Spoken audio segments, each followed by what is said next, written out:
So, I bark on a song. Fuck off. You shake a pretty mean cake, Batman. I'm about to waste my fucking money on the M&M Funko. You need to stop! Help me!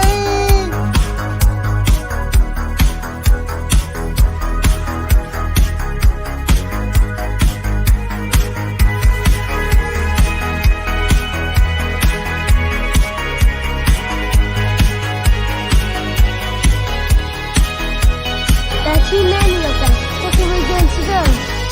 Sorry I'm late. Bring me that horizon. Afraid I got lost on the path of life. You gotta go, you gotta go.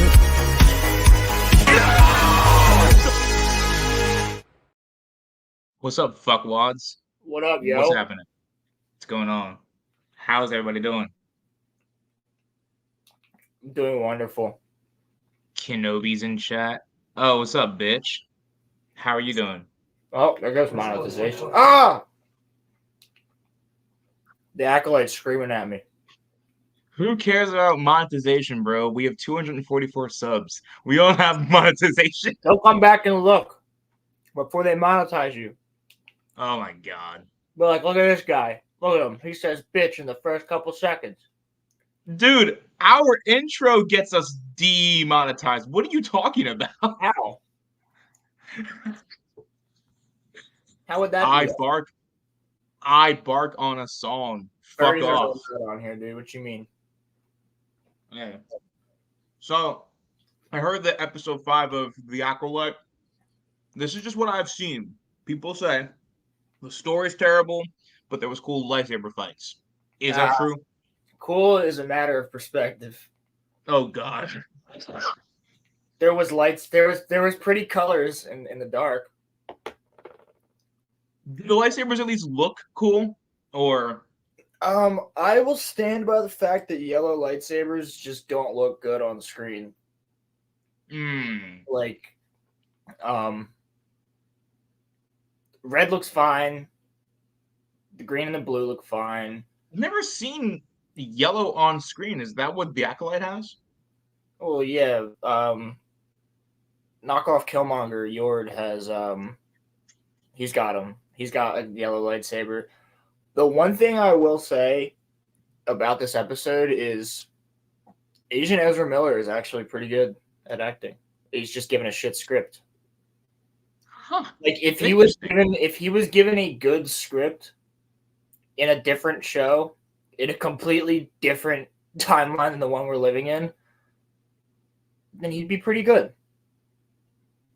He'd be pretty solid. He's probably never gonna. He's definitely a better actor than Ezra Miller. He's probably never gonna get hired again after this, though, because none of these actors are, except for the actor for Soul. Sucks. Like, yeah, because like even Soul's still like the best actor, but like he barely knows English. Whereas like this guy's the best English speaking actor in this whole show. So episode 5 was like the best of the worst. Okay, You know so what I mean? like, Still not good, but it's the best episode so far. so like, it's not like want to rip your eyes out of your eye sockets and play like jump rope with them type of like terrible. Yeah, it's not episode 3. It's not the 3rd episode. It's not the power of many. So I had predicted. Yeah, I'm glad you did too, Kenobi. I don't blame you. Yeah, Kenobi. I get it through Hulu, so I'm like, word. Oh, can you? Yeah, I have like the whatever like bundle or some shit. So Oh, that merge shit? Yeah. yeah. Which is really funny to me because when I go on my Disney Plus account, all I get is ads for Hulu shows. Uh-huh. And it's funny to me because it's like most of them are very like adult shows. It bothers me that Attack on Titan is on. It bothers me that like Attack on Titan is on freaking Disney Plus. That shit bothers me. It shouldn't be on there. Yeah, Bleach is. Yeah. I don't like that. And Naruto is on Disney Plus, which is weird as hell. Yeah, that's weird. Yeah. So I predicted last week that like after Osha got thrown by Smilo, who by the way, Smilo Ren has a name, and you'll never believe what it is. What is it? The Stranger. Are you fucking serious? Dead ass, dude. His name is The Stranger. And you can pre-order his helmet right now on HasLabs. What? Yeah. It comes out in fall of 2025. Who's gonna order that? Who's gonna order that? It's gonna fail just like the Riva lightsaber did. And just to show like the lack of like interest, which is sad, the lack of interest in Star Wars, they have a 3 1/4 scale set that they're trying to get funded on HasLabs of the Cantina from A New Hope Right. with everybody, and it's barely getting funded. Like that would be a cool ass set. So the way that these things work is like if enough people fund the making of said set, it's then available to the public. So they'll get it first, and then it's available to the public to buy and pre-order. Otherwise, they won't make it. Which I think having a 3 1/4 set of the Cantina would be pretty freaking cool because it comes with every character. It comes with like, a ton of different. It comes with a ton of different like characters. You're talking like Hammerhead, like Goatface, like all the OGs from like the old original line of Star Wars toys. A couple Jawas, the Cantina band. That sounds cool. Behind the bar. Yo, I would get that. Like it's pretty sick, actually. but it's not going to get funded because no one cares. That sucks. Like the apathy is setting in like hardcore, dude. The fact that no one gives a shit about Star Wars like that. And I'll be honest with you, like you could make Smilo's helmet for like pretty easily if you know what you're doing. The thing with Smilo is that like Smilo, the helmet looks like the Batman who laughs. It's not even like, you know, the Batman who laughs with a big ass forehead. Yeah. That's literally it. So like, I don't know. Yeah, so like I predicted last week that when Osha gets flung, episode 5 is going to start and there's already going to be some dead Jedi. I was right. So we don't see How many dead Jedi? Well, it's the thing. The white guy's dead first. Unsurprisingly. So she wakes up in like much farther away than I thought she would be. Right. Where she got flung. Uh-huh. She wakes up. She finds Pip and she's walking. And then she trips and falls into like this red dust, kind of like May did in the episode before when the little beaver was screaming at her. Brazil. Yeah, Brazil. When Brazil was screaming at her. And she's like, ugh, right? And then she looks over to her right, and token white guy's dead. Token white guy. And she's just like, ah! And then she stands up. And like first of all, bro, like, if you look at this shot, right? I wish I could. I don't think I can. Can I screen share? You can, but I think you need a second camera. You need to upgrade your StreamYard, I think. Let me see. I know John is able to do it. I just don't know how. Yeah, hold up. Because if I can do this, I'll just pull it up. I don't know why I haven't tried this before. Roland is going. I haven't cared that much to try this before. Roland is experimenting live on stream. Pause.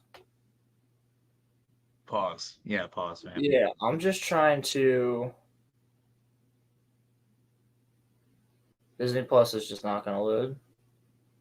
What the frig, dude? What the frig? Are you trying to load it on your laptop? Yeah, black screen. It's just not gonna load on your laptop. Fuck you. Shit loads on my laptop all the time. Whenever I feel like watching a good movie on Disney Plus. I don't know why it's giving me black screen. But anyway, like, oh, we're getting somewhere. We're there. Roland found something, y'all. I Oh did. shit. It's the Acolyte. Bum bum bum bum bum bum bum. Yeah, I want you to actually be able to see what I'm seeing. You have not seen what I have seen. So if you're gonna play it, mute it, please. That's Okay. all that I ask. Obviously, Yeah. bro. I'm not gonna play any of it. I'm gonna just show you screenshots of it. Oh If shit. it lets me do that. Because I just want I want you to see as I go through this. Yeah, bro. I have tried my hardest to like avoid seeing anything from this show, but Star Wars on social media just, there's all these people that are like, this is the greatest show ever made. And like, I'm just sitting here, and like I'm just sitting here thinking, what the fuck are you talking about? Like, this show is mid at best. Haha. Maybe. Does that work? It Oh works. shit! Ha! We have technology, people. We have technology. All right. Yeah, I should have been doing this since the beginning of the show. Well, we know better now, though. I apologize. know- I should have been able to just show you guys the power of one, the power of two, and the power of many all at once. Let me make sure that I have the subtitles on because they are important. Yep. This is just kind of like this. All right. Basically kind of like B-roll, kind of, sort of. So like she wakes up here, Right. and then she's walking right. Distant lightsabers humming. Yeah, that's the you're hearing like boom boom boom boom clash, boom boom boom boom clash, and she's like, "What's going on?" And then she falls and looks to her right, and Token White Boy's dead. The fuck? It's a weird ass shot. And then she gets up and looks. How did she not see his body already when she walked up to here? Right. Before Right. she fell. So this Dude, presents where Smilo threw everybody. So like back there is Kalnaka's little John, where he's dead. He's just chilling in his chair. Where the fuck is Brazil? I need to make sure that he's fine. That's all that I care about. Brazil's all right. So He better be. then she's looking right. She's looking through here. What is her outfit, bro? Terrible.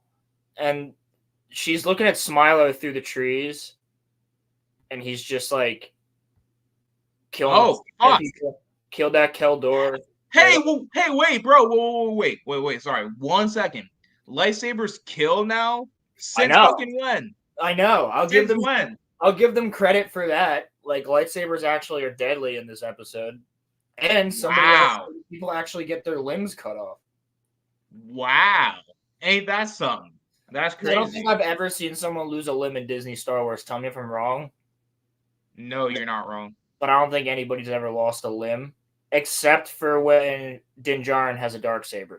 Then Actually, wait a second. That's not true. The Kenobi show, one of the Inquisitors cuts off a civilian's hand or something.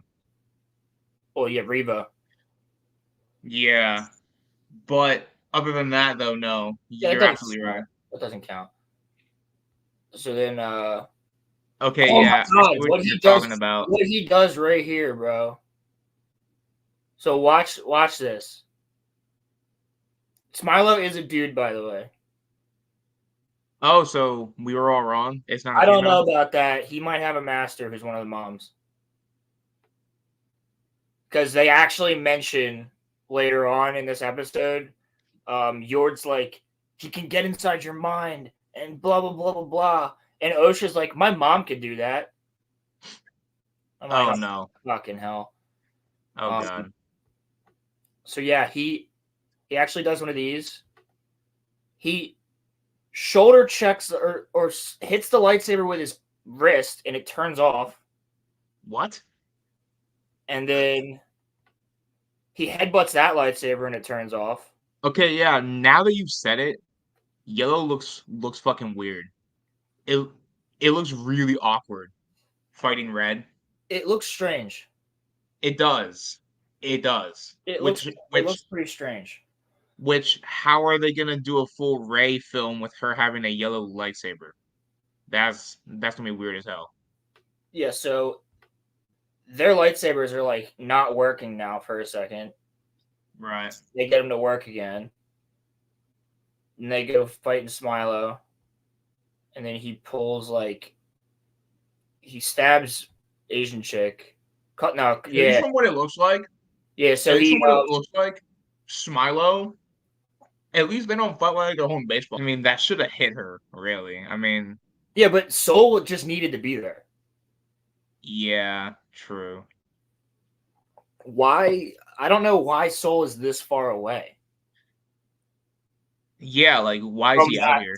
What? Yeah, why? Like when they Based got off what you said, why is he out here? Yeah. When they got flung back, why are all the other Jedi there? And so is Yord, but Soul is not.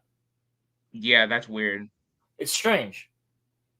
Because he needed to be here for when she ran. Yup. He just magically heard her and freaking like Naruto ran there or something. Yeah, and then Yord rolls up again. How is he walking?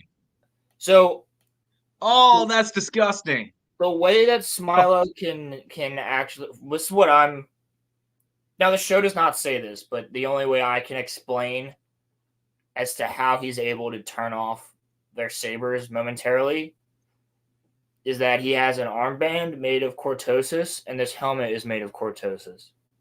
So is that something that's like cortosis is in the EU, and it's also canon. Like you can get your lightsaber to be made of cortosis alloy in Fallen Order. Yeah, and as well as Jedi Survivor. Yes. So cortosis is like Beskar. I mean, it can't take as much damage as Beskar can, but because of the alloy itself, it almost bounces lightsabers back on themselves, which would shut them off.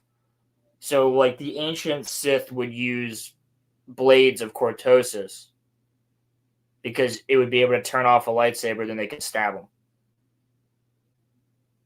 or cut them.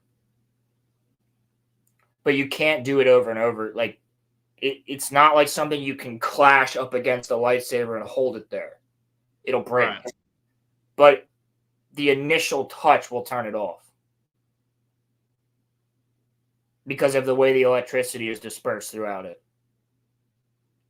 Interesting. That's just a thing, but that's not explained here. Like, you'd have to know what cortosis is to look at this and go, that makes sense. Which I doubt any of the writers did. I bet you there was one guy in the writer's room who was like, well, that's cool and all, but it has to be cortosis, which means his helmet has to be a goldish color. And they're like, well, okay. Like, I guarantee you when they came the idea for him to be able to do that, it was like, he'll just do this, like, force power and this force headbutt, and it'll turn off their lightsabers and stuff. And they're like, yeah, well, that would have to be right? Yeah. Yes.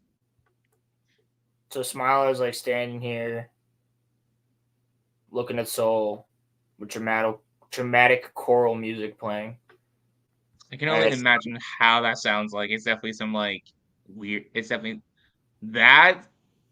Ew, that ugly-ass title drop. What the fuck is that? Brazil, hey! And then, sounds like the best character in the whole show. They hear Brazil, Yord, and Osha, because Soul's like, get her back to the ship. Because she is a civilian. She don't got a weapon here. She has that little taser gun. So Yord's running to get her back to the ship. They're having a little like stare down. And I think around here is where Soul's like, reveal yourself or whatever. And he's like, yeah, and take off this helmet so you can read my mind or something like that. No, it's not even yet. They don't even do that yet. All right, so then May, like, goes to go outside, and X-23 comes out of nowhere and just fucking drop kicks her. And then they wrestle. and then they end up wrestling inside, and she's trying to put handcuffs on her. That's a fucking screenshot.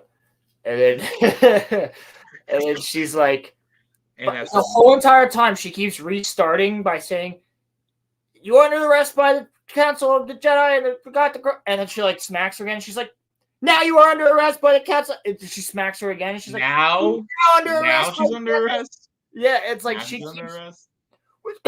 Which here's the thing. In the last episode, May's like, "I'm gonna turn myself over to the Jedi." Right, I remember you Why saying the fuck that. are you Yeah, fighting her then? When she's going to arrest you. So then they fight. the Jedi robes look weird as hell. Yeah, Now they that do. like I'm seeing them, they look weird. And then we got like Smilo. Yeah, he says, "Show your face." And then Smilo's like, "Why? So you could read my mind?" And then like I think these two are still fighting. Yup. No. Yeah. Hold up. Yeah, May and Jackie are fighting each other.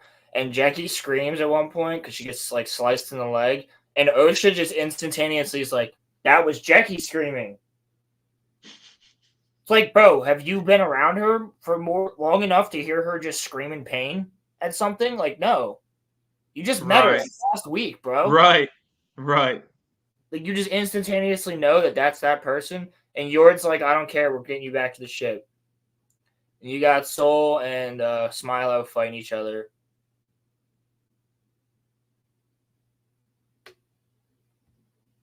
Which, like, okay. So then they go through that, and then he gets up. He does one of those. And I think he heard Jackie get scream too. And then Yord's like, "Again, we're getting you back to the ship." And yeah, and that's where she's like, "My mother could do that." So I'm going to do the exact line. I get the exact line. What is he, Yord? I don't know. I don't think so.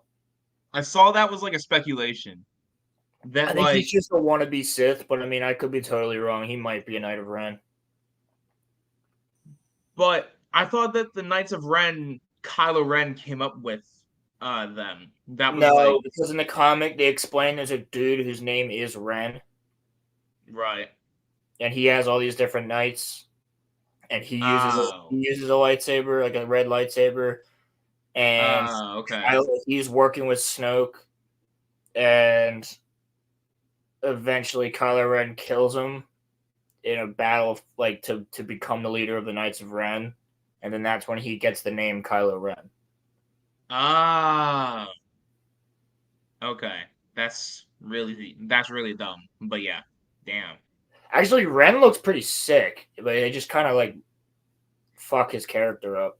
Was that Snoke's second apprentice? Because he had a second one. I don't think so. That's crazy that we like never see that ever. Yeah. Sorry. I just get on these weird tangents and I just delve. No, I mean you're right. Like we never saw it. Yeah. It was Yeah. never explained. Actually, like while we're at it,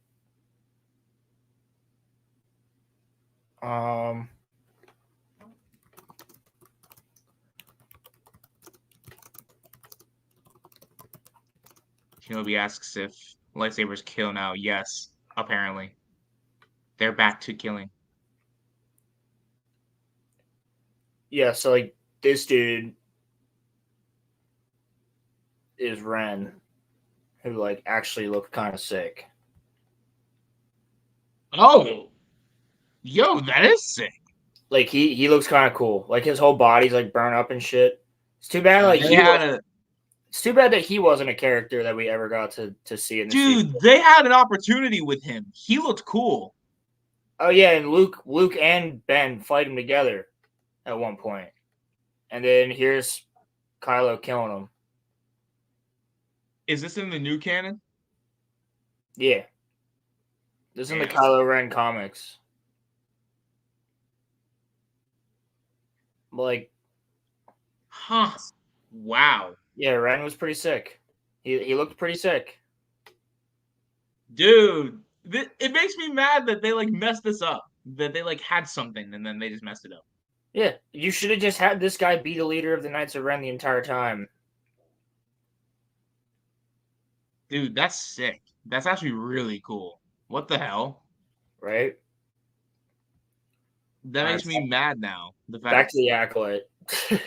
But no, but like thinking on it though, the reason that like I asked if he was like a Knight of Ren, he has that helmet. That looks like he's like part of the Knights of Ren. Yeah, he's got a very similar helmet. Yeah. So then we go through here, and he goes, May, you can learn. There's so many memes out there where he's like, there's so many memes where he's like, no, like, that's actually my name. My name's just Sith. My name is Ronald Smith. Like, Ronald Smith. Like, it's so fucking funny, dude. So I don't know, like, I want to go to, real quick. Let me go to X, because I tweeted this after the show. Ronald Smith is funny. Star Wars The Old Republic is trending. Let me go to my profile right quick.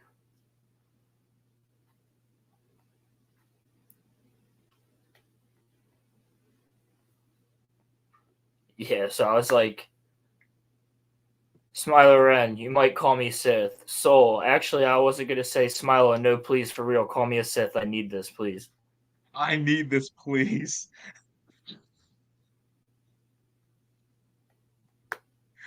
Basically, the Acolyte...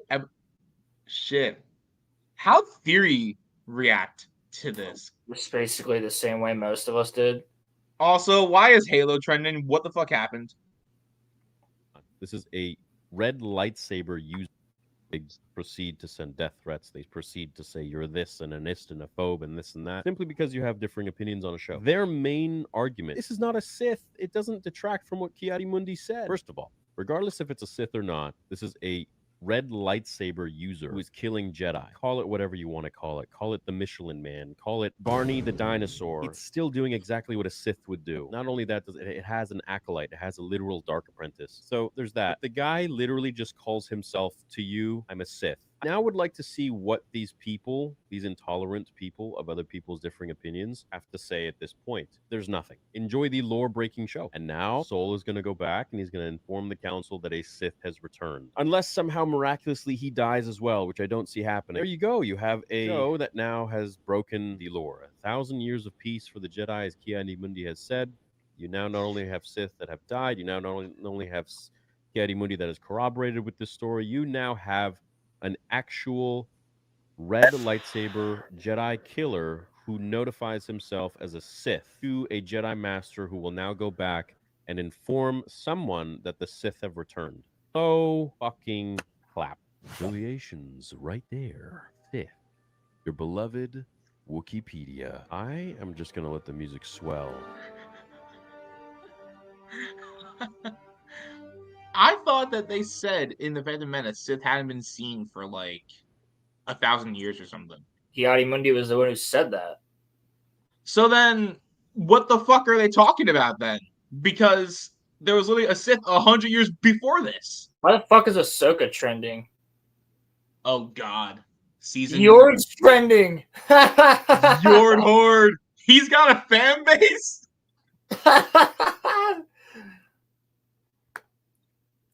Apparently. They proceed to send death threats. I think I know why this is trending. What? Halo fired Joe Staten, who was like... Wait, what? Yeah. What? Seriously? Yep. Who worked on the original Halo.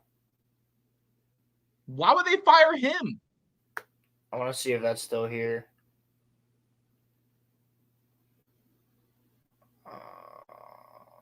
Maybe peep the latest. See if like that would make it into the...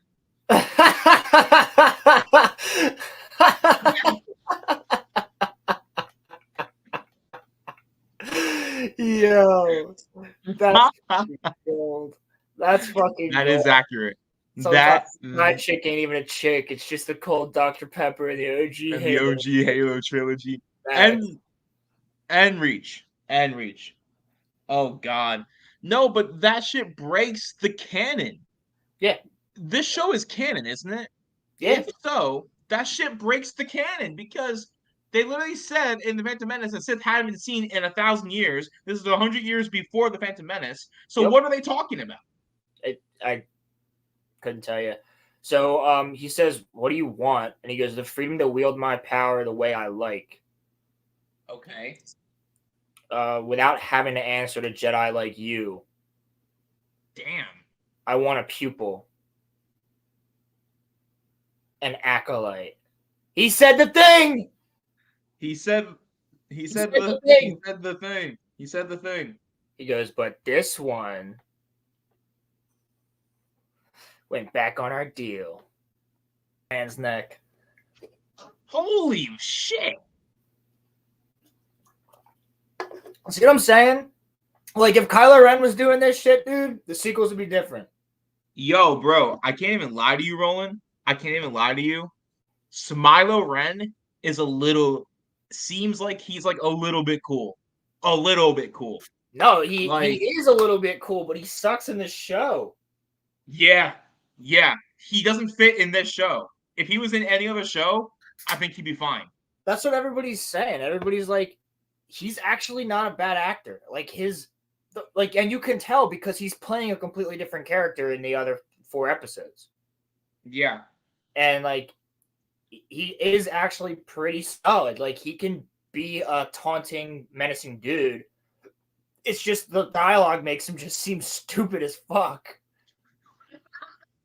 And like I'm not even lying to you. Like, it did feel good. Like I said, this is the best of the worst so far. And like, I'm not even joking when I do say, like, I'd be lying if I said I didn't get some enjoyment out of seeing a dark side user do some dark side shit if it wasn't breaking the fuck out of the lore. As That's it's what happening. bothers you though. That's what stops you from like being able to like it, right? It would pretty much, yeah. I mean, like, it's still not great. Right, but Like, this if it is wasn't the breaking first- lore, you would kind of be able to forgive it, kind of, is what you're saying? I would forgive it a lot more if it wasn't breaking the lore. Right. And even still, like, if this, again, like, this could be a random ass mission 1,000 years ago that goes sideways. Right. And Sith ends up being part of it. Right. Yeah. How cool would this have been if Smilo Ren was like the last Sith seen for like, 1,000 years or something? Well, that would be Bane, technically, but Okay, but like, I'm saying Kiadi Mundi's here. Just Yeah. have it be that like, this is the last Sith that, anyone saw in, 1,000 years or something. I don't know. Kiadi Mundi But- wouldn't be alive to say that. He shouldn't even be alive now. That's what I'm saying. Like, That's what I'm saying, yeah. but like the point that like I'm making is that having it be right before the Phantom Menace ruins the. It just No, it's not ruins- even 100 years before the Phantom Menace because it's 100 years before the rise of the Empire. So it's it's Oh 80 shit! So it's like 77 years before, because there's 23 years between the Phantom. No, there's. Wait, hold on. Let me do the math. Anakin is 9 in the Phantom Menace. And he's 23 in the Revenge of the Sith, isn't he? Revenge of the Sith. Yeah. It's a 14-year gap. Yeah, so there's 86 years. This is Yeah. 86 years before. That's crazy. Right? My math's fucked up. Where Yeah, this is Where's 80. Yoda at? No, yeah, this is 86 years before the Phantom Menace. Where's Yoda at?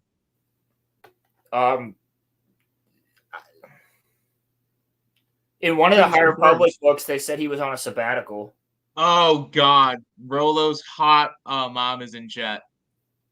Hey, what's up? Hello, boys. What's going on, dog? Hello, Jim. That's how I know it's you. What's up, Jim? Yeah. So this continues. He throws Killmonger, and then May just runs away again and gets stunned by Osha, and then Soul starts doing hand. That Show the heads. was actually Show the fucking heads roll. You have it in Revenge of the Sith. yeah, right. We see Dooku's head. This roll is in House off. of the Dragon where we're worried about seeing a little kid's head get cut off. Like you can show it, all right? Don't be afraid. Din Djarin cut a dude's head off. Disney wants to try to appeal to kids, Roland. Remember that. Star Wars has always been able to do that. Revenge of the Sith appealed to me when I was fucking 5 years old. I know. I'm just saying. They're worried about. Now look at this Disney Star Wars show. They have heads being, cut off, and kids have seen it. That's what they're worried about. Crimson says the cortosis thing sounds dumb in all renditions, but even more dumb when put into the Crackleite. So cortosis was only really used sparingly, and it was used by the true Sith. To my recollection, the true Sith are not like they are race like so the Order of the Sith dark side users got their name from the true Sith, which are an actual race from Korriban, I believe, or Malachor 5, one or the other, who actually were red-skinned. Like, I'll look them up. I'll show you. And so, actually, while I'm at it, let's look up cortosis. So, in The Rise of Skywalker, when Palpatine says that he is all of the Sith, is he like all those people, or not people, but those things in the crowd?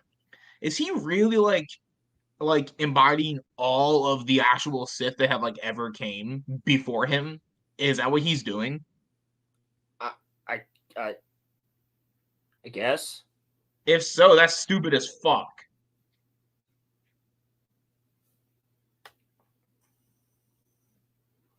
Yeah, so this is it.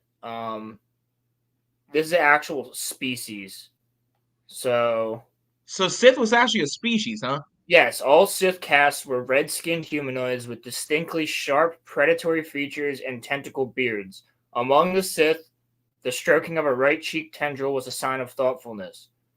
After interbreeding with the Dark Jedi exiles, the original members of the species became known as Red Sith.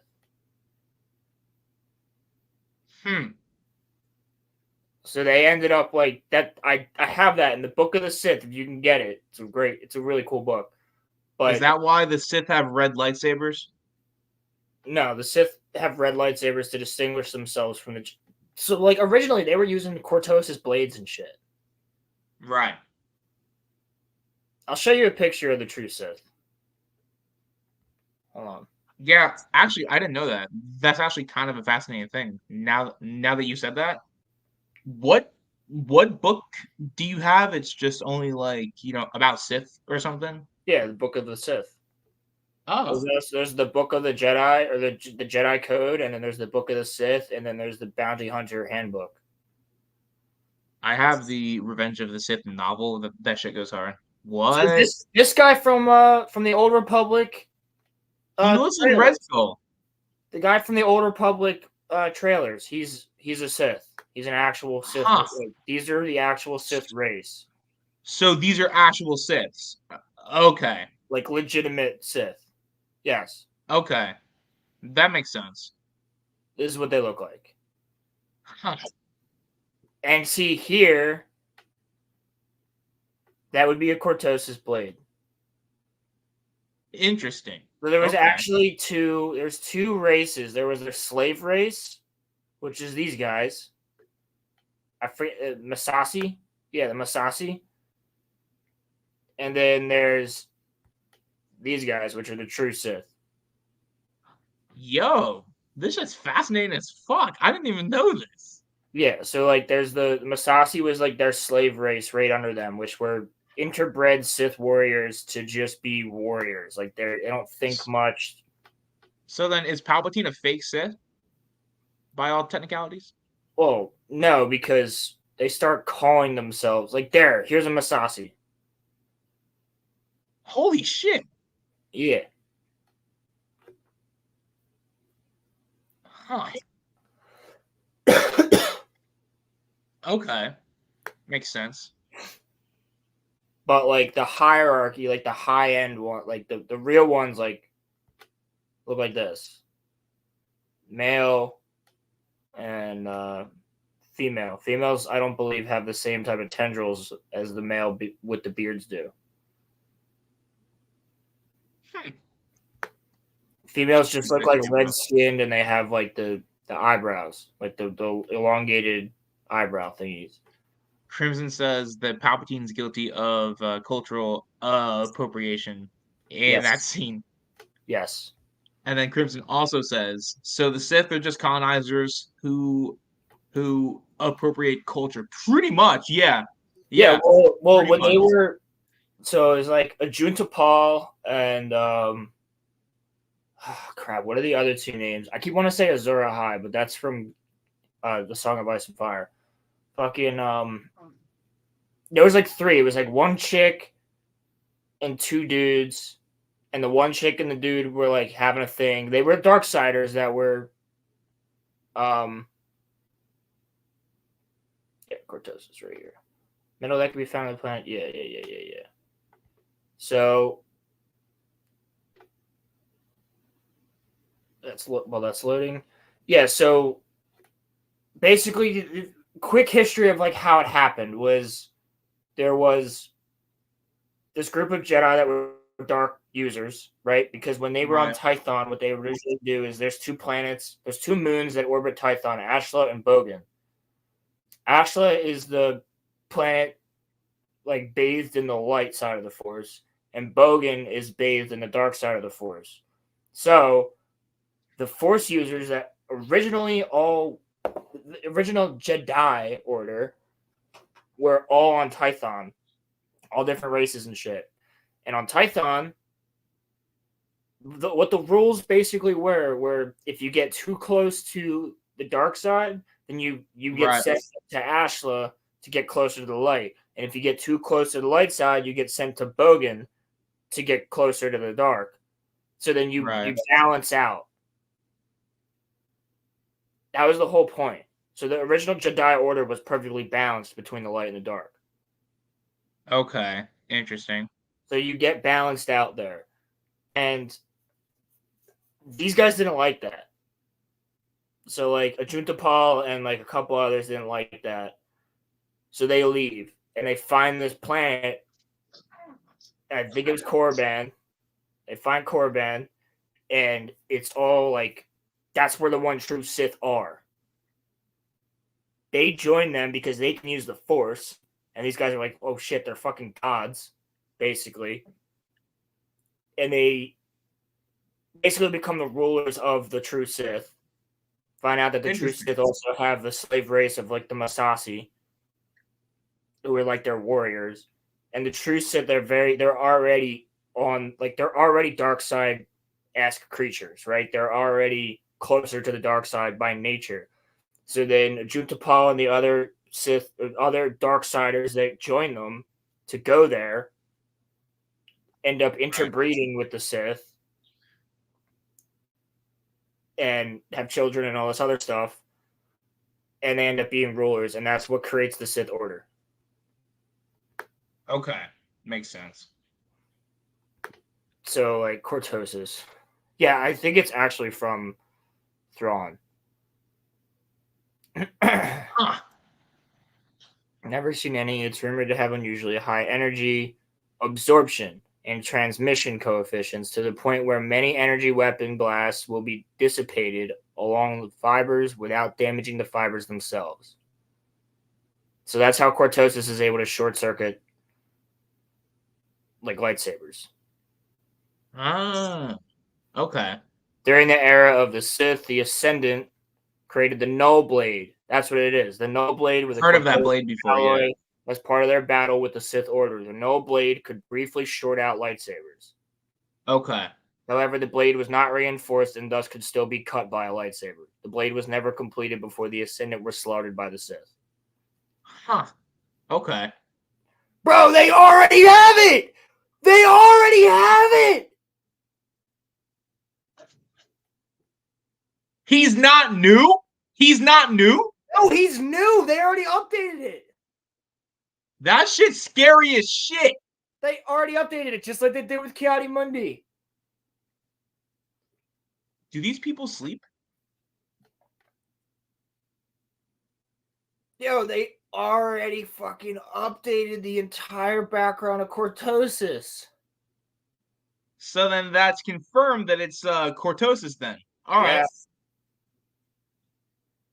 Yeah. Wow. Not surprised Damn. with this video. Why don't you guys start sending Star Wars Theory some more death threats? Why are people sending Star Wars Theory death threats for? Why? Why? Because apparently, well, oh yeah, no, they do. They do, Crimson. They absolutely pay them. And if they don't pay them, they give them shit. Speaking of Star Wars people that are given shit by Disney, I don't know if you guys have seen this yet. Hashtag Star Wars is for everyone. You're not gonna play that rap song, are you? No, I'm gonna play something else. Oh, please. Rolling. I was having a good day today, okay?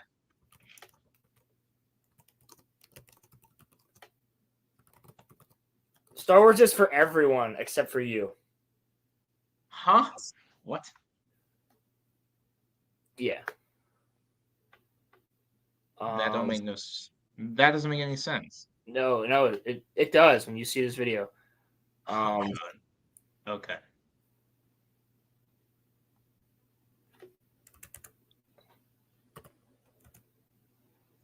Fuck.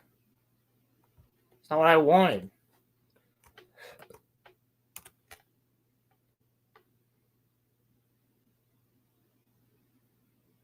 Where the hell is it? How is this video like everywhere, but now all of a sudden it's not everywhere?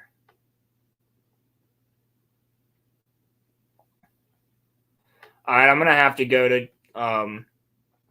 Gary, because Gary played it on stream. Hold on. Moana 2 comes out in November. Apparently. The fuck? Well, Crimson, thank you for hopping on, though, B. Thank you, sir. What's up, Appreciate Crimson? Thank you, buddy. All right, Neurotic Live.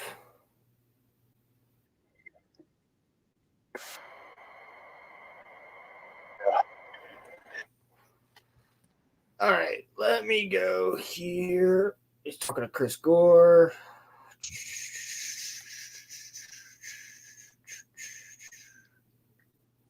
I love how Crimson spends his lunch break watching us.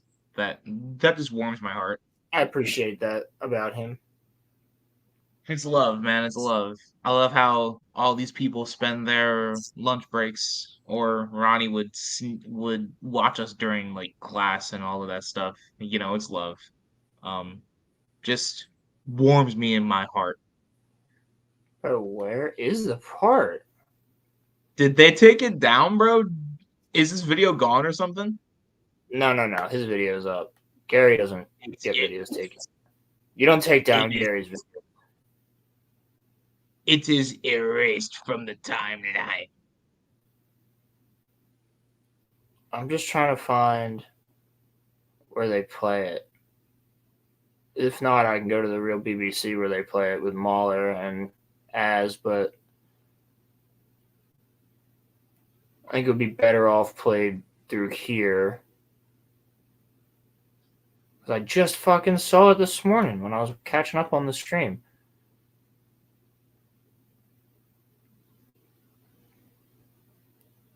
There's no What way. happened to Doctor? What did Doctor disrespect do? Apparently he's been apparently he was talking to a minor or something like that. Are you fucking serious, bro? It's not proven though. From what I heard, I don't know. I haven't been keeping up with it. That's a question for Craig from Side Scrollers. Bro, what?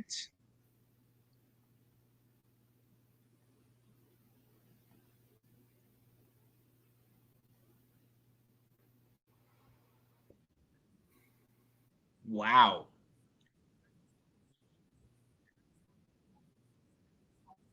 Damn. Bro, If that's true, that's wild. how the fuck come I can't find this video? I'm sure all the fucking shills have it on their channel too, but But you're not sub to shows though, so exactly. I don't even know who these people. I know who these people are because they're the same ones that were like, "Oh my god, Anakin and Ahsoka," and they were like crying. And he Vader. but they're also probably the same people who made fun of Theory when he was like crying about. No, they are. No, they literally are. No, they're the same people that sent death threats to Theory. In fact, one of the chicks in this video was the one who started that.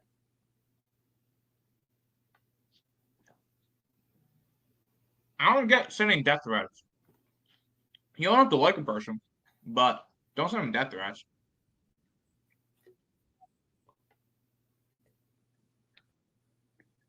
What's the video called? I'll see if I can find it. Hold on.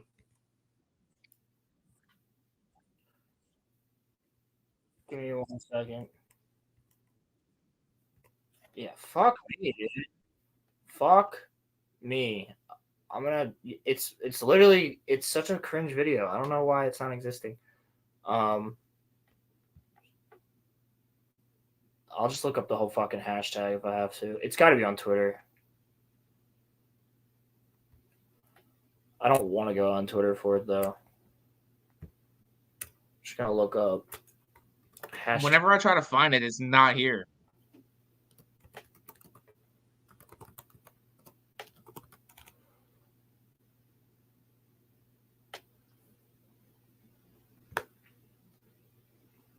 Damn. Yeah, I did see that. Really... 343's Industries fired Joe Staten. You know, the guy who literally worked on Halo. That's crazy. That's crazy. All right, hold on. I'm going to check X.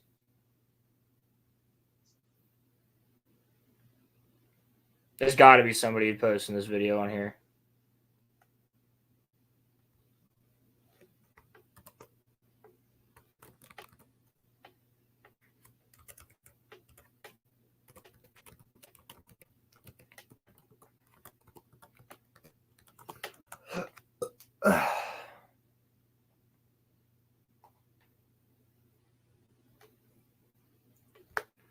Bro. Did you find it? Is it on X?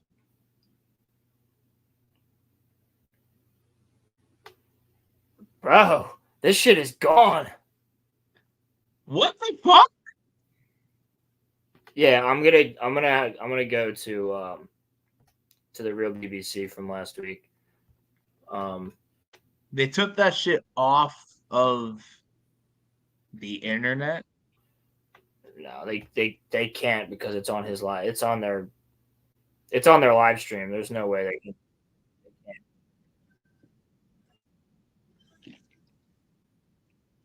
Jesus Christ. Okay, yeah. Yeah. Yep. All right. We're gonna do our own little mini EFAP of this real quick. Would we be able to do the same thing that we did with the Acolyte for the House of the Dragon as well? I think HBO is more on top of that. Hold on. Damn. Let me plug my computer in. Oh, my leg is asleep. Yep, that happens. It's always my left one.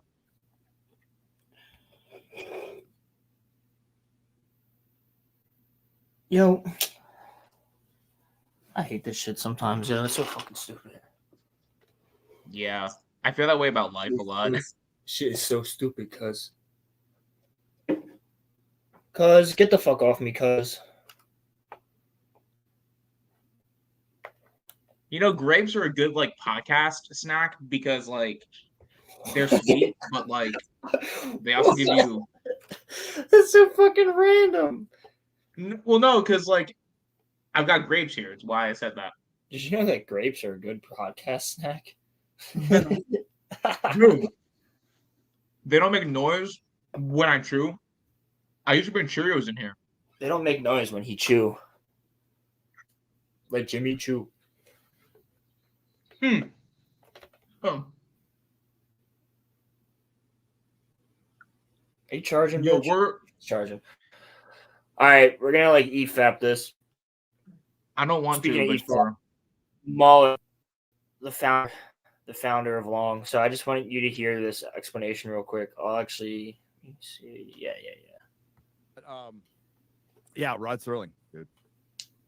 Twilight. Well, there's a couple videos out. So there's a parody video that's come out, and I watched it, and I gotta say, Mahler showed me this one I too. laughed myself stupid. It was so Mahler. funny. So kudos for this comedy. Let's watch this.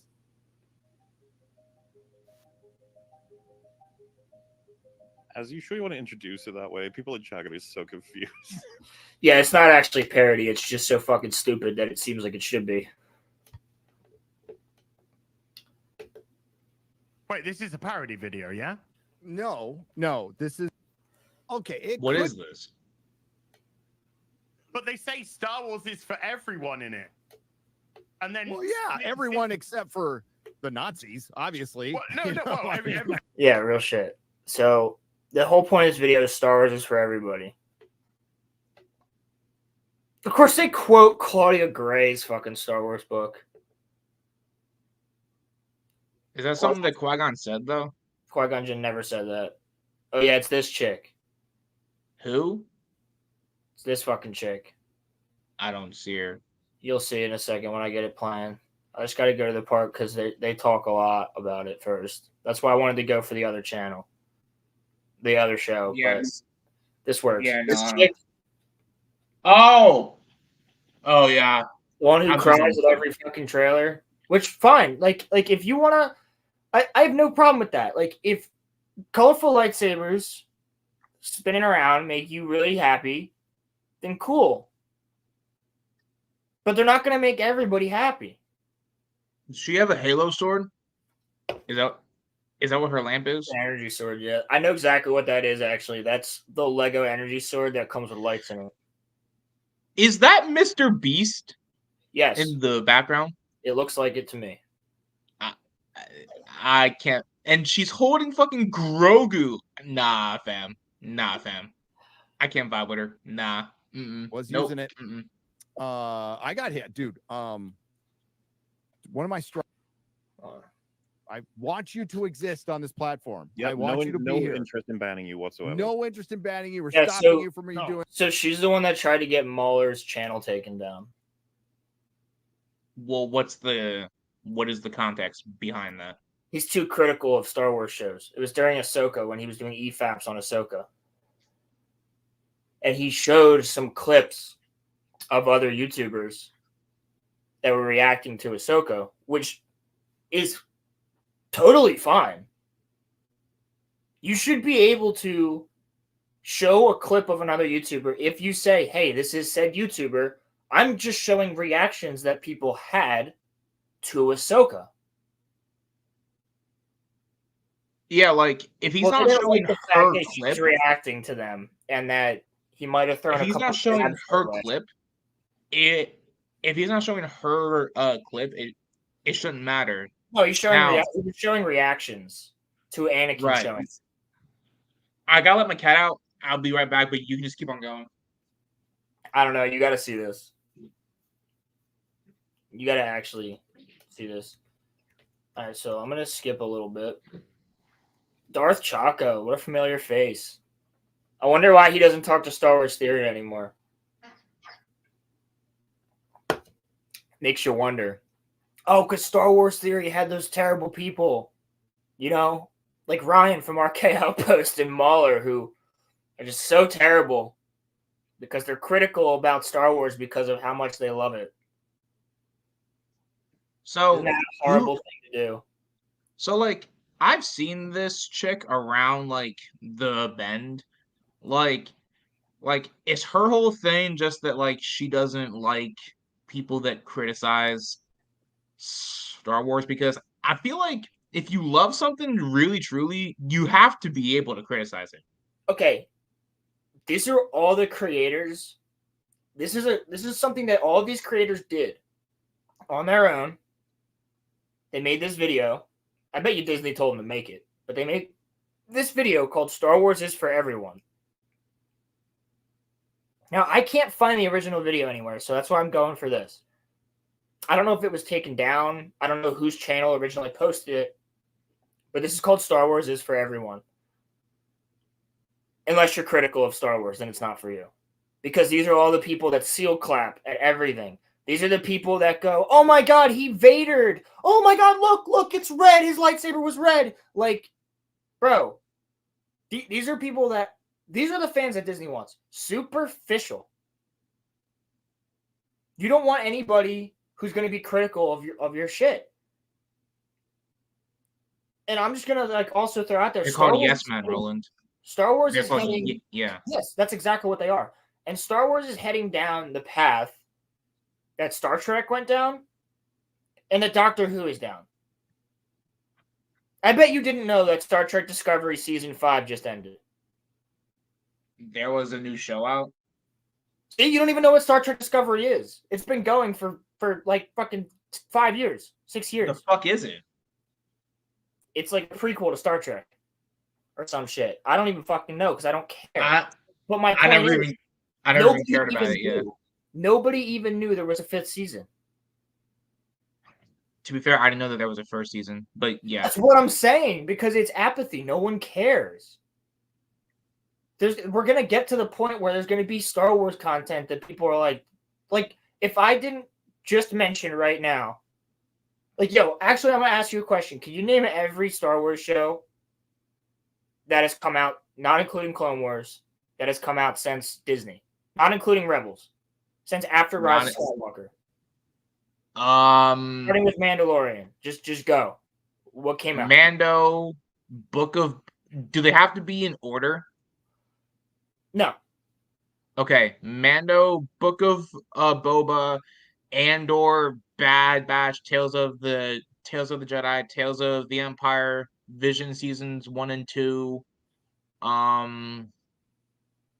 Mando Season 3, Ahsoka, The Acolyte. I feel like I'm forgetting some. There was that show about those kids who were like a group of pilots, and it was like during like the sequel era or something. That's not out yet. No, it was Star Wars, like Revelation. Oh, hold on, Resistance. Yes, that. Yup. See, like, bro, it's you always feel like you're forgetting one. I know them, but like I didn't watch that show. I feel like we are, right? Because it's Mando, Boba, Andor, Resistance, Visions. I feel like there's another one in between somewhere. There definitely is. Book of Boba. Do you count the Lego shits? Because then there's also the Lego stuff. No, but I'm just saying, like, if I had gone through them all, I probably would have forgotten to mention one of those shows. Well, yeah, but that's what happens when apathy sets in, because like you stop caring. It's like It's like I still love it, but like I didn't know that there was I didn't know that there was like DC movies coming out this year because I really don't. Did you know there's a new Batman show apparently dropping? Yeah, it's called The Caped Crusader. The only reason that I'm even gonna give that show a watch is that they have apparently Kevin Conroy's in it. Well, apparently So it's gonna be like woke Batman because the actual director and writer said it would be. So I have to look into that, but I mean, from what I've seen so far, they literally just made it that, like, you know, Commissioner Gordon's black, which really would not be that big of an issue, except for the fact that this Batman takes place in the 1930s, and that wouldn't have happened.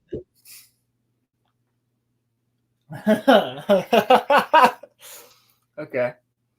So, I guess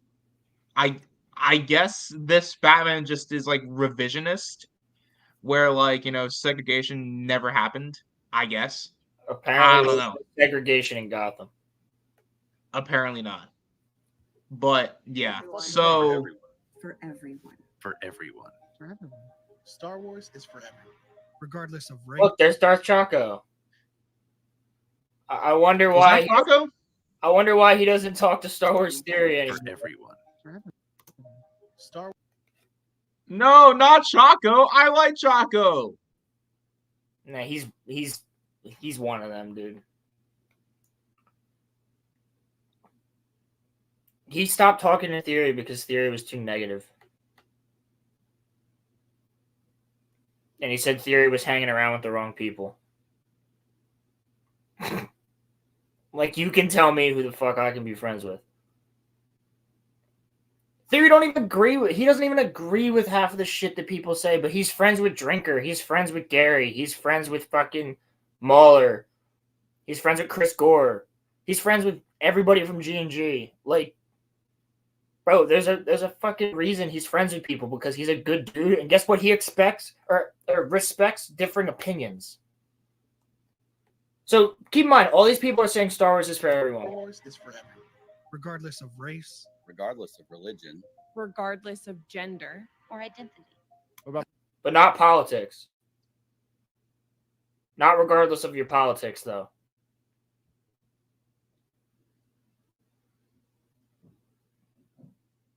Just I mean, the whole thing. Well, if you really go back to like the core of like Star Wars, is Star Wars not really about politics, kind of, sort of? No, but Star Wars isn't about. Star Wars is very much about politics. The entire prequels is about politics. But that's what I'm saying. So what I'm saying here is, they literally said, regardless of your race, religion, gender. Yeah. But not your politics. I just find that interesting. Because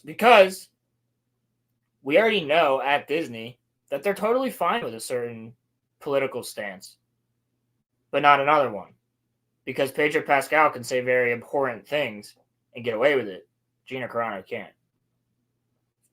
What was free speech doesn't exist at Disney. I genuinely forget what did Pedro say? What did Pedro say? Pedro makes a lot of fucking tweets. What was the thing that you were referring to, though? Because you said he said something. Oh, dude, that's just like fucking like. No, he says a lot of things. One of the things that I would vehemently disagree with is like, if you voted for Trump in 2017, you're a Nazi, and you hate everybody and shit like that. Like, that's not fucking true. Not 2016. I would say it doesn't make you a fucking Nazi. Saying somebody's a Nazi is horrible. Horrible. I wouldn't say Nazi. No. It was like how, Hillary Clinton said in 2016 that half of his supporters were a basket of. Holy shit! My mom deplorables. texted me. My mom just texted me, and she goes, "The show you missed was Kenobi." Is she watching? Holy! I forgot about that. Holy! I forgot about shit. Kenobi. I forgot about that shit. See, I knew we forgot one. Oh my god. So, thank you, Jen. Holy shit, that was hilarious. She just texted me. She goes, "The show you forgot was Kenobi." And that's your favorite character. That's your favorite character. Yep. But so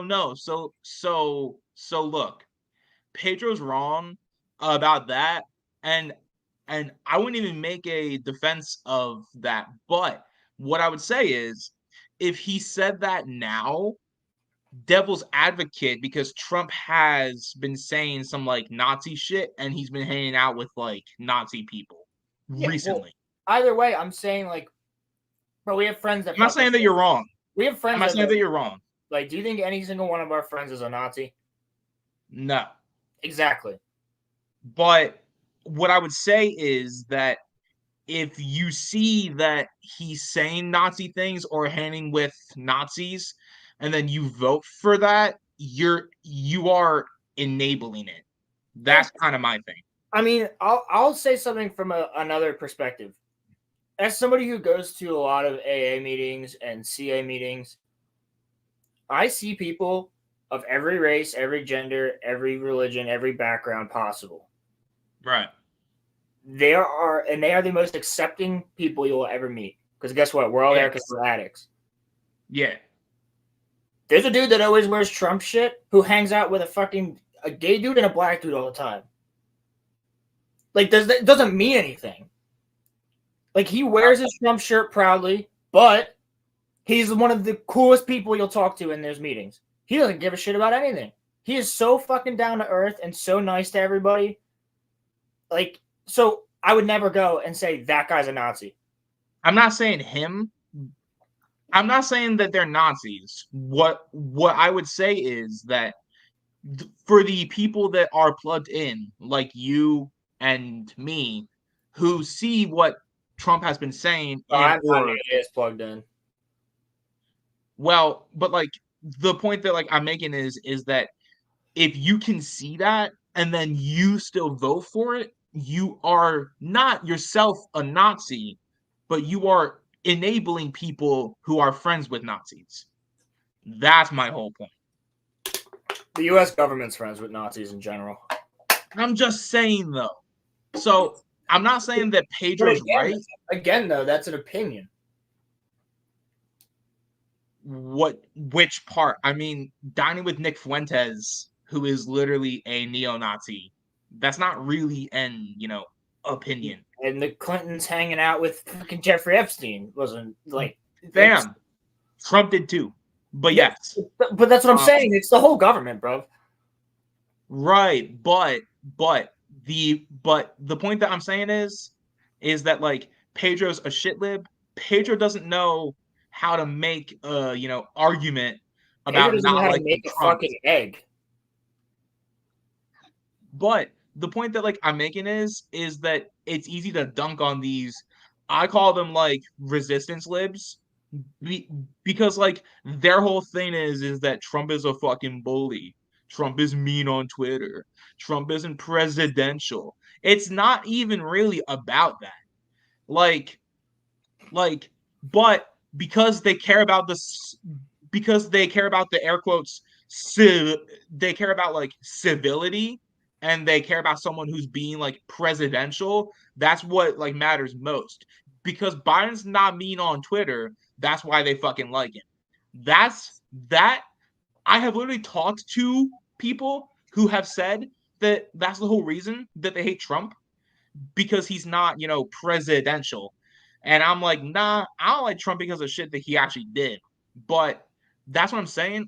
I pay no mind to any of the resistance libs because their views just don't matter. And I would quantify all of these people as being, resistance liberals. because they're just dumb as hell. Sorry, that was just. I just want to get that off of my chest. No, I want to continue with this, but no, it's just like if you're like we already know. Gina Carano never outwardly supported anybody politically. She just said something about COVID. It's that simple. Whereas, which again, let Pedro say whatever the fuck he wants, but also let Gina. Yeah, like that's kind of my whole thing. It's either everyone should be able to talk, or like no one should. So that's like what I'm saying proves the fact that Disney's on one side of the aisle. Well, yeah, of course. Duh. Like it's okay for them to say, it's okay for one of their major actors to go out and call everybody of half of the country, honestly, Nazis. Nah, it's not half. It's like 20%. But yeah, at the time it was about half. Yeah, like in like 2017, yeah, but like now, that's what I'm saying. But we know that Disney's okay with that, but you're not okay to say like, hey, just be careful, like this whole. Yeah, but that's really funny though. Political. Well, yeah, but like that's funny because like Disney's anti-gay and like Disney doesn't care about black people and Disney doesn't really care about women. No. So it's literally just like a virtue. It's complete. Signal. Yeah, it's complete virtue signaling. That's why they're having all of these people right now in this video do that. Who the fuck even is that creator? I've never seen him. Nope. Politics. Show, movie, that's just it. That immediately gives itself away. It just immediately gives itself away. Star Wars is for everyone. Our politics. Literally, that's what I'm saying. Star Wars is for everyone, unless you disagree with us. Then it's not. It's not for you then.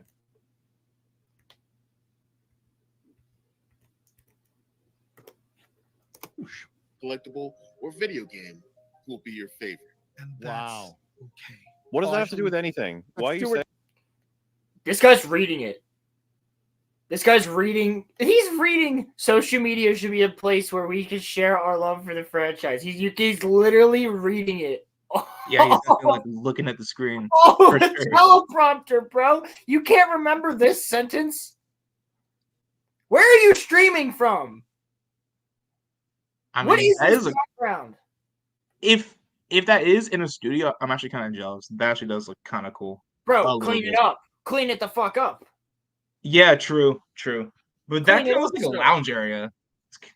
It looks like he's in an office. He looks like he's in an office building. I can't believe that we forgot about Kenobi. That's just crazy. I can actually in our shows. That's the funny thing. I feel like there's another show. I feel like I missed something. Well read, dude. Well read. He literally fucking read it. Without being attacked for what we enjoy. What, when you try to have Morley's channel pulled down? Yeah. Well, they frame everything as attacks. It's all attacks. Attacking the show. Yeah, literally. They're just everything's an attack. It's not an attack for being. I fuck with cool. I fuck with Nerdrotic and I fuck with Mauler, but I don't know, bro. I'm sorry, I can't stand Az. I just can't. Right. He's an acquired taste. I prefer I love Mauler. I love Nerdrotic. There is no room for bigotry. Fucking yes, there is. That's funny though. Or racism when Disney's literally the most racist company on the fucking planet. Wasn't Walt Disney racist? Oh, very. Very. He hated black people. He hated black people, women. They wanted, actually, I heard they're trying to change the name of the company from Walt Disney Corporation to just Disney. I mean, that would kind of be smart. They want to disassociate. No, they want to disassociate from the guy who created it.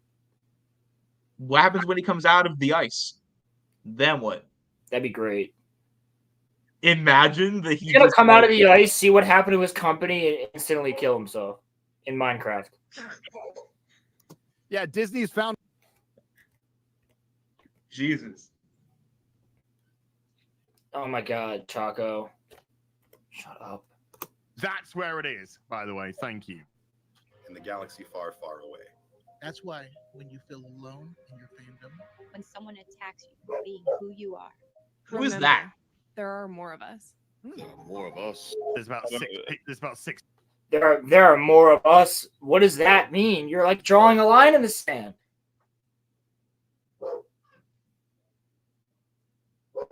Every fandom is kind of getting to be in his way, though. It's sad. I noticed that. Well, the thing here as well is like, God damn it, dog.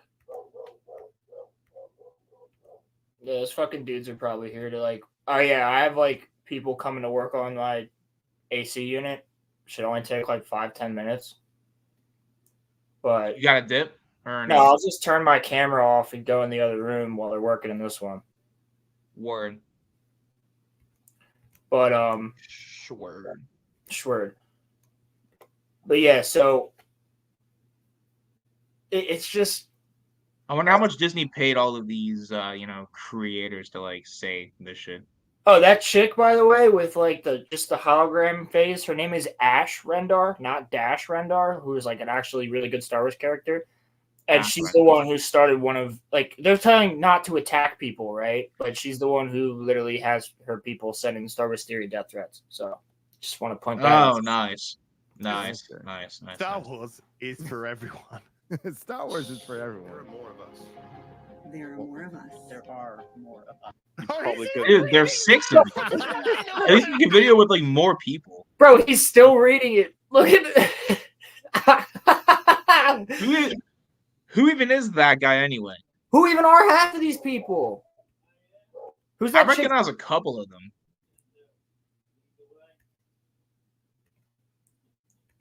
Yeah, right? Like, that's the one.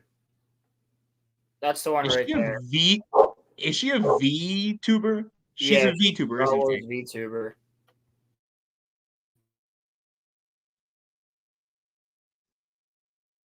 Yeah, she's definitely a VTuber. I can tell for sure.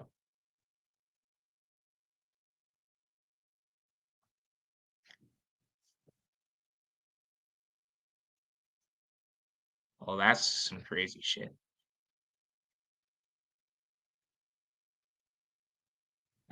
I still can't believe about Dr. Disrespect. That shit's crazy. That shit is crazy.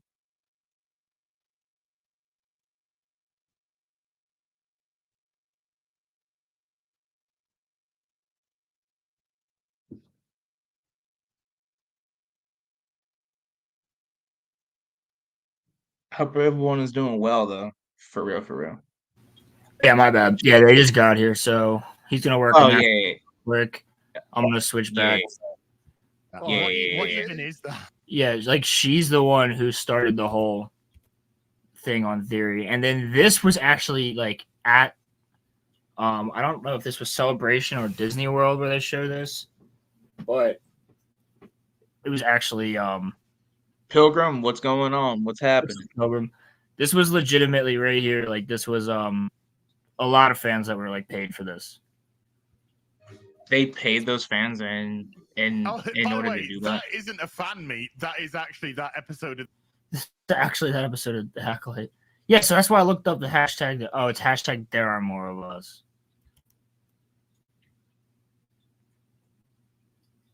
Why? Why does this have to be a thing?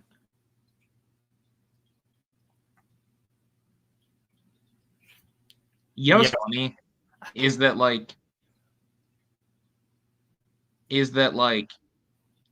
people of all political views hate this fucking show. So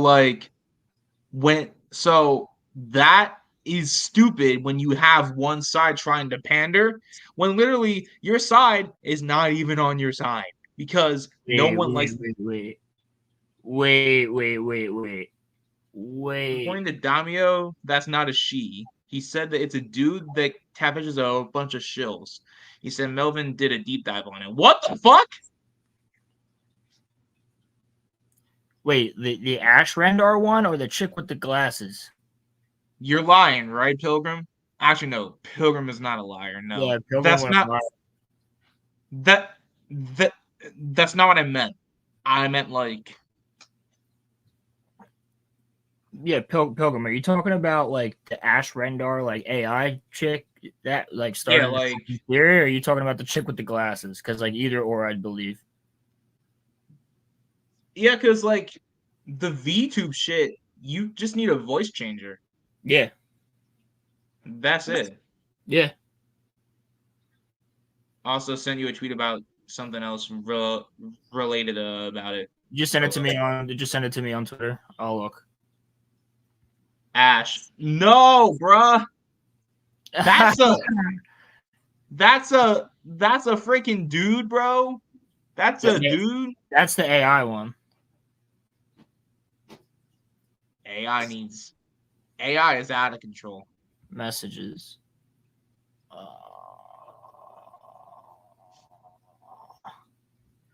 No, you might have sent it to me on Discord.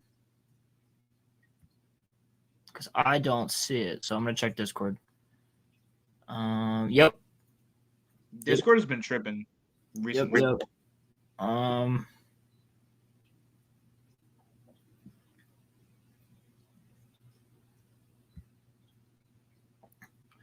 Found it. All right, let's pull this up. John Hoey. Pilgrim, I know how to because I've been like trying to get this one dude to get in a Pause. You didn't even finish, Roland. I've been trying to get this one dude to like, debate me for like, a really long time now, and he just won't. So I have to get this off my chest. No, I will not be sharing the "There Are More of Us" video going around. I've taken the high road for years. I've fed it with possible false perceptions about me and my podcast. Fallout of us staying mostly quiet in the wake of others' awful behavior towards us as a podcast and as individuals. That video was organized and made by a dude who mocked my co-host for taking away time from TRB due to complications from a life-threatening childbirth. Made it a mission to try to take down our podcast, revealed by multiple former podcast colleagues of his in separate conversations, among other things. Then, after apologizing for years of disgusting behavior, he proceeded to unfollow us immediately after we declined to participate in his marathon charity stream. Others declined too, but he admitted to me that he didn't unfollow them because they had hundreds of thousands of YouTube subs. It doesn't stop there. His co-host used a burner account called Steve Palpatine to harass me and my podcast, including in the chat during our live shows. We caught him and he admitted everything. It gets harder to take the high road when I see performative bullshit about coming together as a community from dudes who have done and said awful things to actual good people in fandom and the podcast community for years. There's so much more, but I think this helps paint the picture of what me and TRB dealt with for years, and I'm just tired of fakes, phonies, and assholes. God damn. Good shit, brother. Preach that. Yo, I read that pretty well, actually. I think my brain is starting to work. Palpatine. I'm learning a lot of very upsetting things in the past 24 hours. Had I known any of this prior, I'd never have agreed to participate in this video. Ha! Huh. Look, now they're all rolling back. That's the chick that said gender. They all knew. It's just this guy had the balls to say it.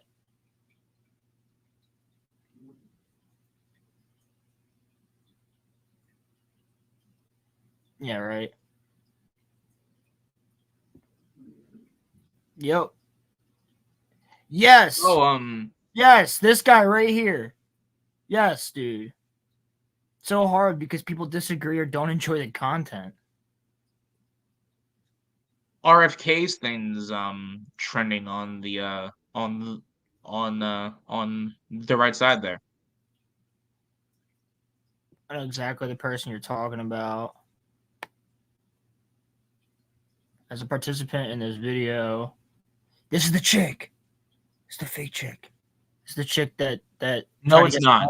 That's the chick that tried to get Mahler's channel taken down. Oh, her. Yeah. You said that was the fake chick. Well, she's fake as a person. Oh. What? What? And his thing is dyad in the force. Get the fuck out of here, Choco. You're the shillest of the shill, bruv. You did not just say bruv, fam. Yeah, I did. It makes me sick to my stomach. Yeah. Pilgrim said that he loves shill on shill violence. Yeah, me too. In Minecraft. He's got hashtag Yord Horde. Why is that even a thing? Why is that in your bio, dude? I'm looking at the tweets, but like I'm more looking at the shit that's like trending on like the right. Who the fuck is Rudo and why must Rudo go? I don't know. I'm just curious. I'm gonna go back to Halo for a second. Yeah, wait. Maybe like try latest. See if like because like maybe we'll see that he got fired.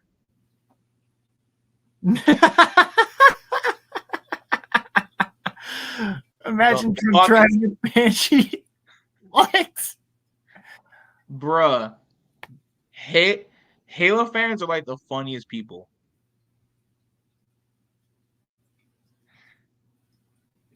I'm taking my hat off. This is just a Halo conversation. Yeah, I gotta go to top. Oh wait, I have an idea. Oh no. Dr. Disrespect. I see him right down there. Mint Blitz. One of the best Halo players I've ever seen. Would you play with him? If I ever did, I would have the honor of getting killed by him multiple times. I've heard he's like an elite Halo player. Yeah, dude, he is. Let's see. Huh.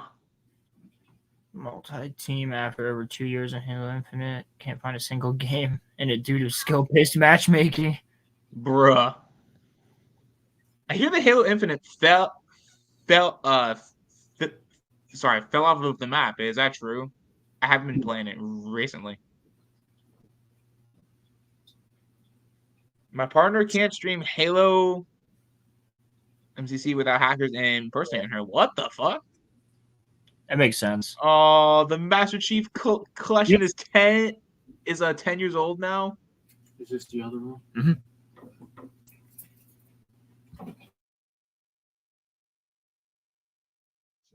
Bro.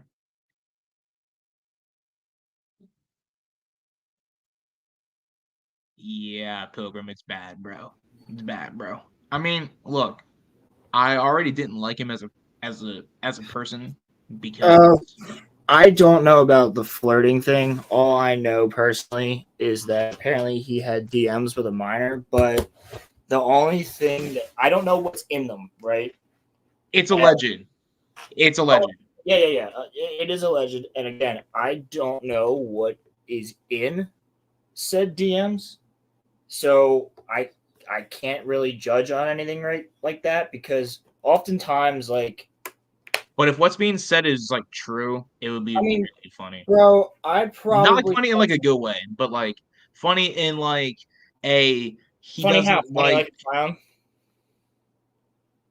What? I said funny how funny like a clown. Funny like how his whole thing was that he wants to like protect kids, but then like he's talking to one.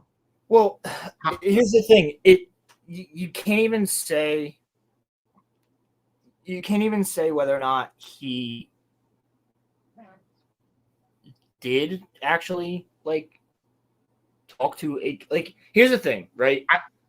Again, if anything like this is true, then fuck him, and he should be in a lot of trouble for that. But I definitely DM'd like Star Wars Theory when I was still a minor. He didn't answer, but like, Wait a you know what I second. mean? Wait a second. Did he actually admit it? Pilgrim? He said it was flirting. He said it. He All said right, it. hold on. I know somebody who's been covering this. Let me look. Okay, if he said it, then he's a hypocrite as fuck. All right. Let me go to YouTube. But no, so I'm telling you, like, kids DM fucking famous YouTubers all the time. Oh yeah, of course. It's a matter of what you do with that. Of course, dude. When I was 12, I fucking like DM'd Eminem. That's what I'm like, saying. 100 times. All right, I'm gonna go to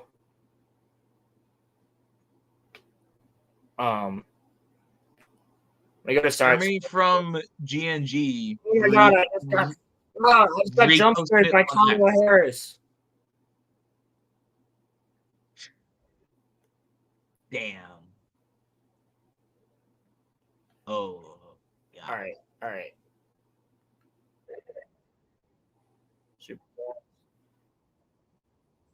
Pilgrim, would you send that to me on Discord, please, and then I can post it in here? If you can find it. Unless Roland finds something first. Yeah, all right. So shout out to Craig from Side Scrollers for covering this over the past couple days. Let me bring this up. Wait, did he? Jeremy reposted it? Right. Apparently, Jeremy from GNG reposted it. Yeah, Jeremy's based. Jeremy's very based. I respect the hell out of that. Ryan is the based of the based, but I respect the hell out of it. It's DJ Cobra. That's something that I wish that like the left wing would like fucking do, is that like if they see that like one of us does, I'm saying if like, you know, they see that like one of us does like something wrong, they hold them fucking like, you know, accountable for it. That's something that like everybody should fucking Wait, do. did you say he reposted it? That was what Pilgrim said. He said that Jeremy from GNG reposted it. Yeah. Would it be in his replies then? Let me see. Scroll. If this shit's real, bro. If this shit's real, bro, fuck him. Fuck him. For sure.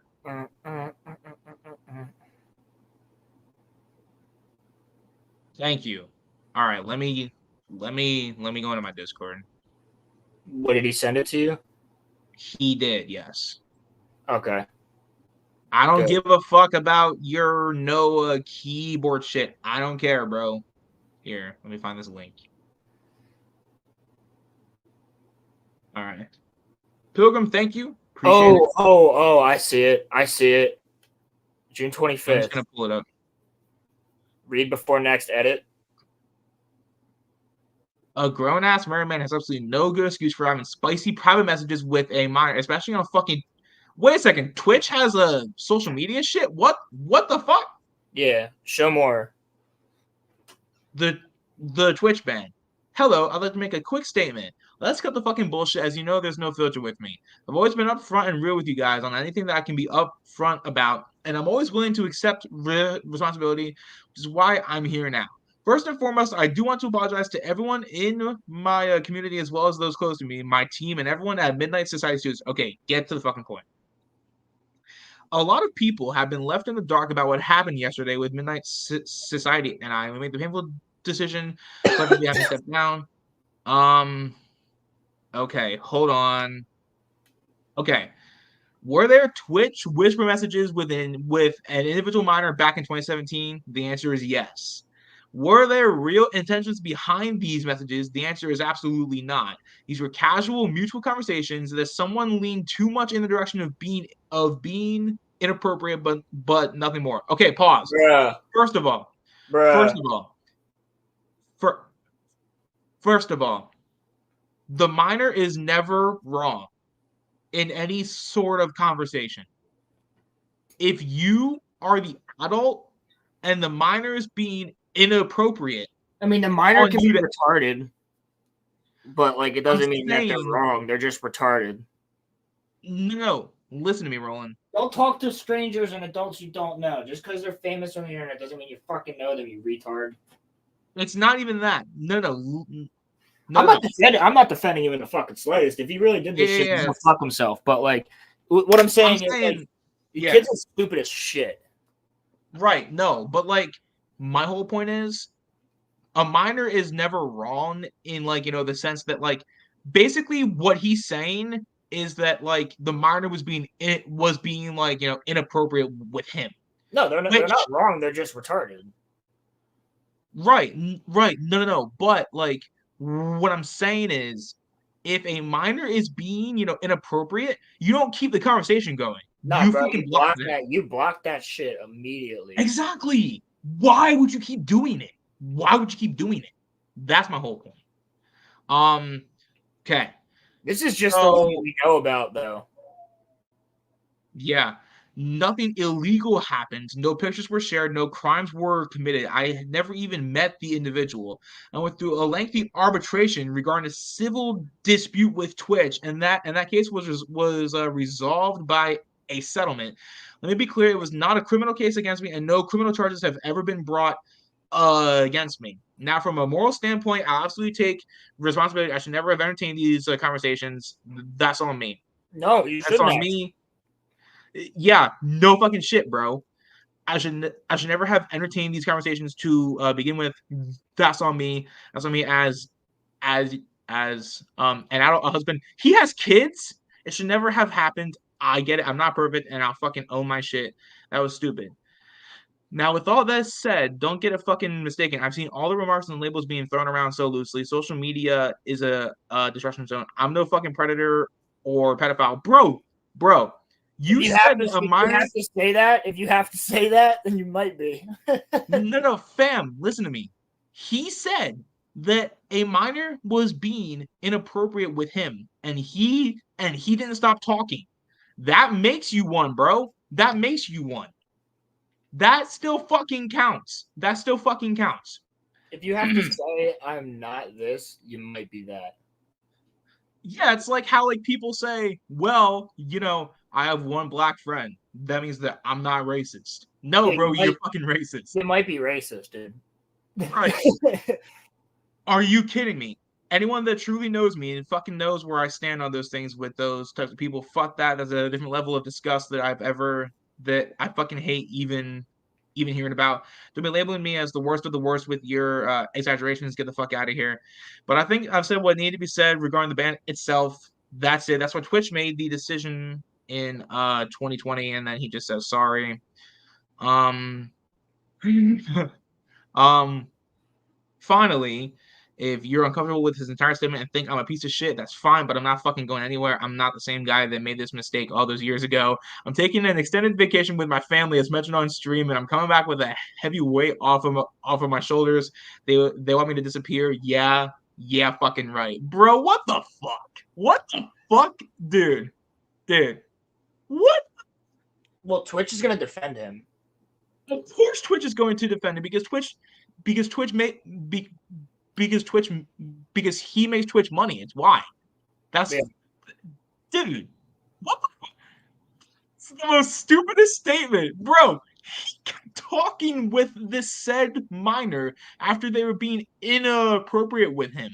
That shit is so stupid. That's so stupid, bro. You were asking to get in. You were asking to get in trouble, bro. You were literally asking for it. Like, bruh, fuck all that shit.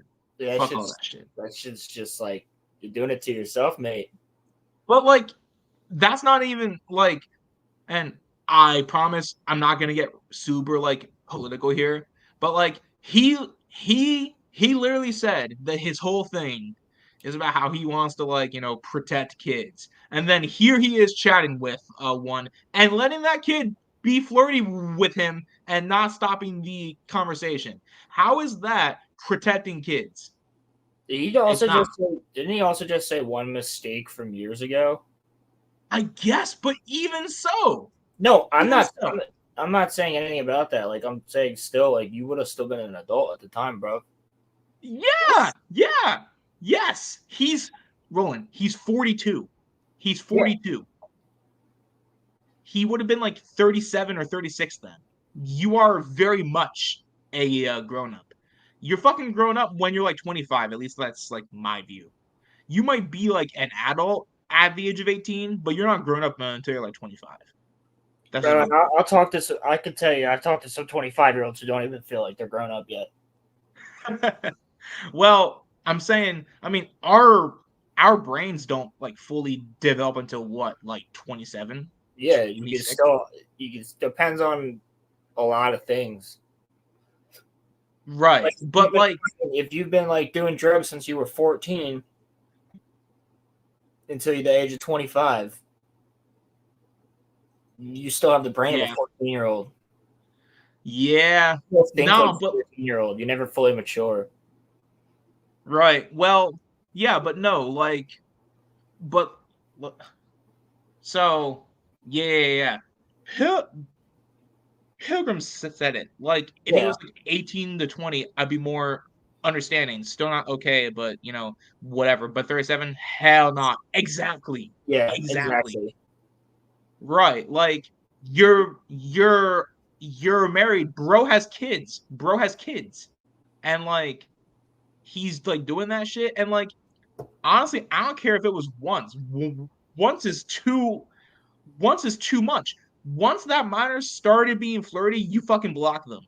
I don't care. I don't care if you didn't do it. That's when you say, I'm not doing this shit, bye. Exactly. You fucking stop it. You don't let it keep on going. That's stupid. Even still, you don't just block without saying anything. You say something of, I'm not doing this shit. I don't like, because then if you just block without saying it, you still can look guilty. If you just say, like, if they start doing that shit, the best way out of that, in my opinion, would just to be like, all right, listen, I'm not doing this. You're young. I'm an adult. Fuck this. Have a nice day. Right. Yeah, literally, Pilgrim. Say no, take a screenshot, and then block. Exactly. Right. Yeah. That's exactly what you do. I think maybe he didn't think that he was going to get caught. I guess maybe that's what it was. I don't know. But yeah, of course Twitch is going to defend him, of course, because Twitch is that's why as fuck as we're streaming on Twitch. We say as we're streaming on Twitch. Yeah, facts. No, but I mean, hey, look, I mean, I've been doing pretty good on I post the show and I post the clips on like, Rumble and shit, and I've made like 21 cents. So Rumble's just easier to like post shit on. Yeah, but it's just like Rumble's a place where we can speak our mind. We should do a Rumble only stream sometimes. I have 5 followers, so I can finally go live on there. Yeah. That. But we can get away with things that YouTube doesn't like. Okay, but Roland, that does not give you an outlet to say slurs, okay? It does. I'm not saying that you would say them. I'm just saying. It absolutely gives you that exact outlet. Bro. Rumble and Kick. I haven't been streaming on Kick, but I put the show on to Kick afterwards. But Kick is kind of hard to like I was gonna stop Twitch, but I've been getting more followers on Twitch. Kick is hard to get followers on, bro. And also, Kick doesn't give you the control that Twitch does. Like, I mean, Twitch is just easier. Yeah, Rumble's really easy though. Rumble is Rumble is like really easy, but like, nah, like I tried with Kick, I just can't do it. And but Twitch, but the thing that made Kick special, Twitch also has now too, because Kick was that you became an affiliate at 50 followers. Twitch has that now too. So They're getting their now ass kicked by Kick. No pun intended. they were, but then Kick started to fall off. Not anymore. House of the Dragon. Yeah. All right, let's do this shit. All right, I so thought it was a banner episode. Oh yeah. It was a. Yeah. I thought it was. I thought the ending was specifically good. The ending was specifically good. So, I mean, there's not really a ton to talk about. I mean, the episode's called Rhaenyra the Cruel, and basically it starts with like guards that were sweeping through like the Red Keep. That was like they're sweeping through the Red Keep to wake everybody up to find who killed Jaehaerys. That's smart. That's smart. That's a good idea. Yeah. And it cuts to like I gotta keep saying, man, the guy who's playing Aegon is really good. Fantastic. He's fantastic. Yes. So if anybody's like listening right now who is worried about House of the Dragon spoilers, watch it after you watch the second episode of season 2. Also, I'll be putting the clip up onto the second channel, so if you want to see it tomorrow, you can just watch it then. Cool. Yeah. So yeah, like I'm just gonna like run through this. I mean, we've been going for like 2 hours and 20 minutes, so there's not like a super amount to talk about this episode, other than just more and more political intrigue as it gets going, and how the people are gonna feel about certain things happening.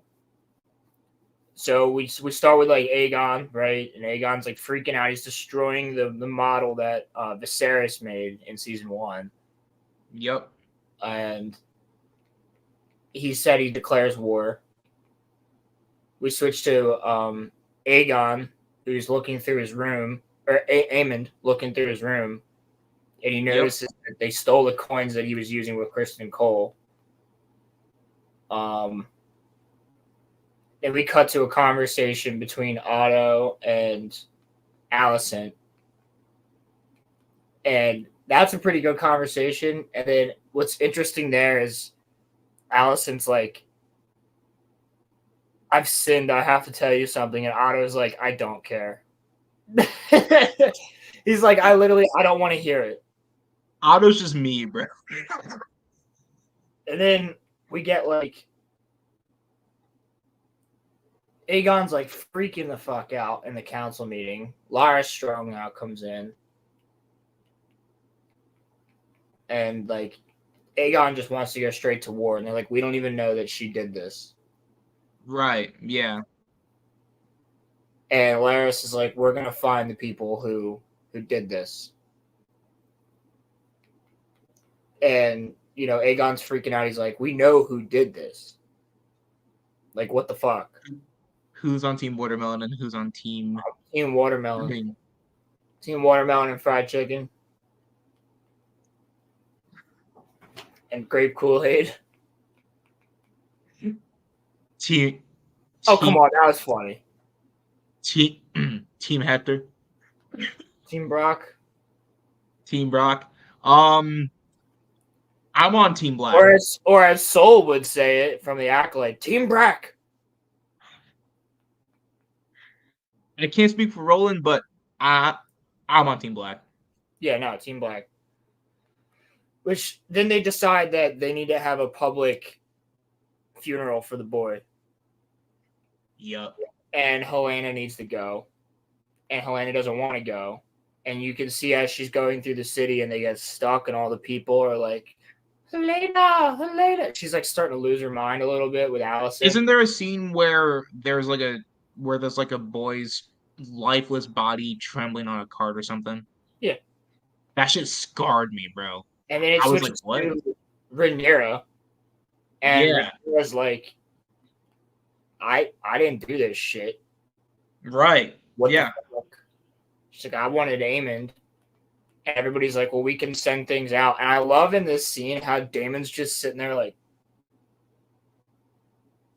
I don't know who did it. I don't know. Like, and even her own person, I think it's her hand. I don't know. No, it's not her hand. It's somebody, like, one of her constituents is like, yo, I'm just saying, mothers do crazy shit in their grief. And she's like, I would never order the decapitation of a child, let alone why would I do that to Helena? Right. Which is true. Like, Rhaenyra wouldn't do that. Doesn't matter, though, because that's what the realm's thinking. And now people in her own court think that she might have ordered it. Yeah. But, we get I mean, really fucking great scene between her and Daemon where they're arguing. Dude, we got to pause for a second. Matt Smith is just round of applause. He is an incredible actor. Yeah, Matt no, Smith he's so good, dude. Yeah, he is fantastic. He is Matt fantastic. Smith is too damn good. Yeah, and he was what got me, because I watched this show for the first time at Roland's house, and Damon was what got me into the show, because I was burned by the end of Game of Thrones, and I didn't want to give the show a chance. But like, Roland's like, bro, once you see Damon, you will, like the show. And I was like, I don't know. I see Damon and I'm hooked. And like, they're arguing, and he's like, he's like, the reason that he goes, Rhaenyra, you're weak just the same reason that as your father. Yep. And Daemon basically tells her, like, he was a fool who sought greatness, but shrank from spilling the blood that he needed to. And I see you'll suffer the same fate. And Rhaenyra's only answer is, you struck down a child.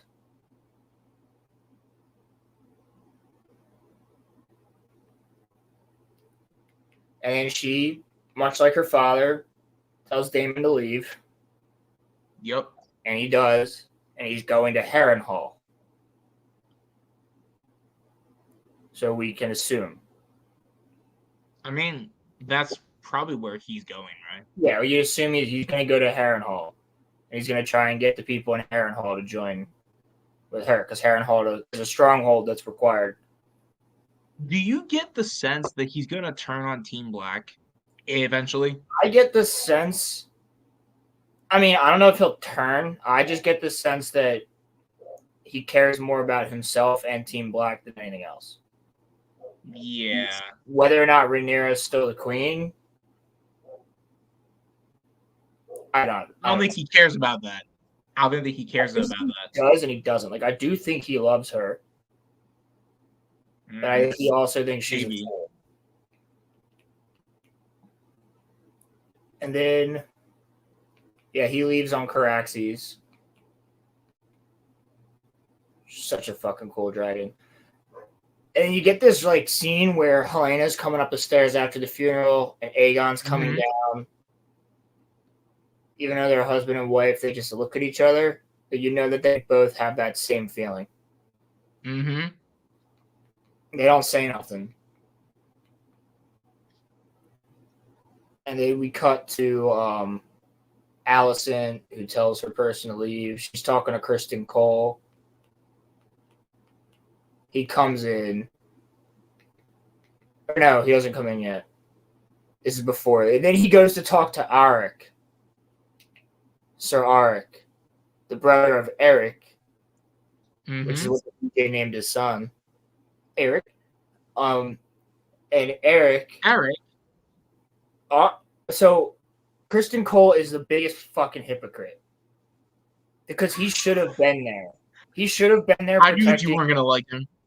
I knew you weren't gonna like him. No one likes him right now. He's a villain, dude. He's like a piece of shit character at this point, which sucks because the actor's actually getting death threats because of his character. Are you serious? I'm dead ass. I'm dead ass. People are so stupid. They're like, "Fuck you, guy," and he's like, "What?" It's not real. It's He's not like, real. Like, you're such a piece of shit, and he's like, "What?" Like, I think he actually deleted or like suspended his own accounts or something. I don't blame him. I don't blame him. Yeah, he can't even post a picture with his family, like having a good time, without people being like, "Fuck you." Like, It's not funny, but it's funny. Like it's. So Christian Cole tells Eric, "If you don't go there and kill the queen," he's like, "I'll die. Like it'll be a death sentence." Yeah. Christian Cole's like, "I don't care. You'll take the place of your brother. You'll go there and you'll kill the queen. Or else I'll go talk to the king." Which, honestly, if I was Eric, I would be like, "Yo, he's trying to fucking send me to go do some shit I'll obviously die doing." Yeah. He's like, "Well, you need to recover the honor of your traitorous brother, who's a thief and a traitor, by killing Rhaenyra. And if you die trying, you die trying. You'll still die a hero," type of shit.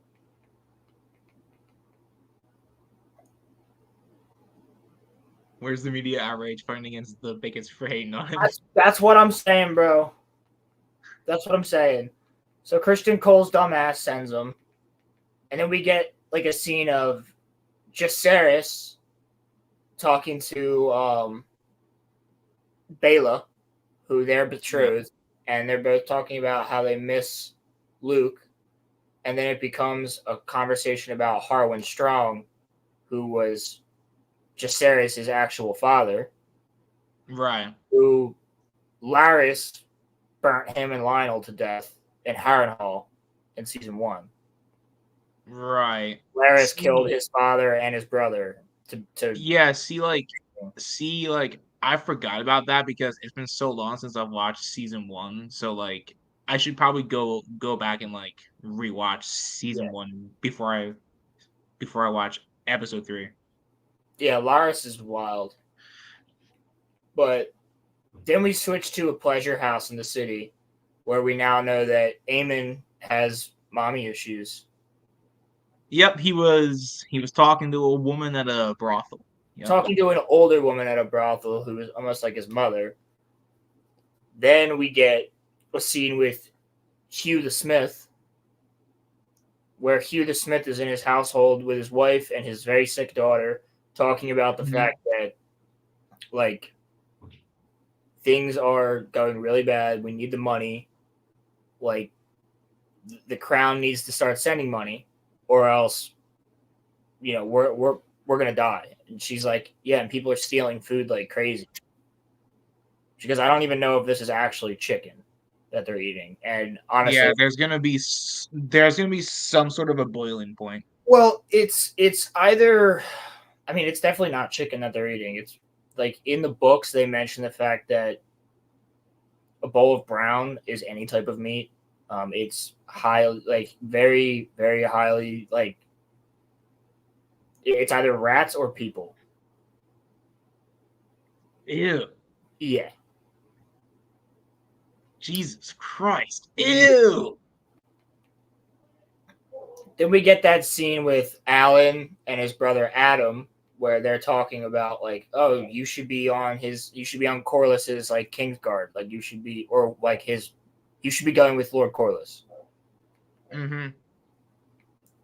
And then there's a scene with Rhaenys, who's now back on Driftmark. She's laying in bed with her husband Corlys, and they're just talking about the fact that they don't know what Daemon's going to do, and how Viserys is dead. And they're like, "What side are we on? The right side?" But neither can allow her to command Daemon. Right. Nobody can allow her, because she can't. And we get that scene where Rhaenyra is, I don't know what book she's reading,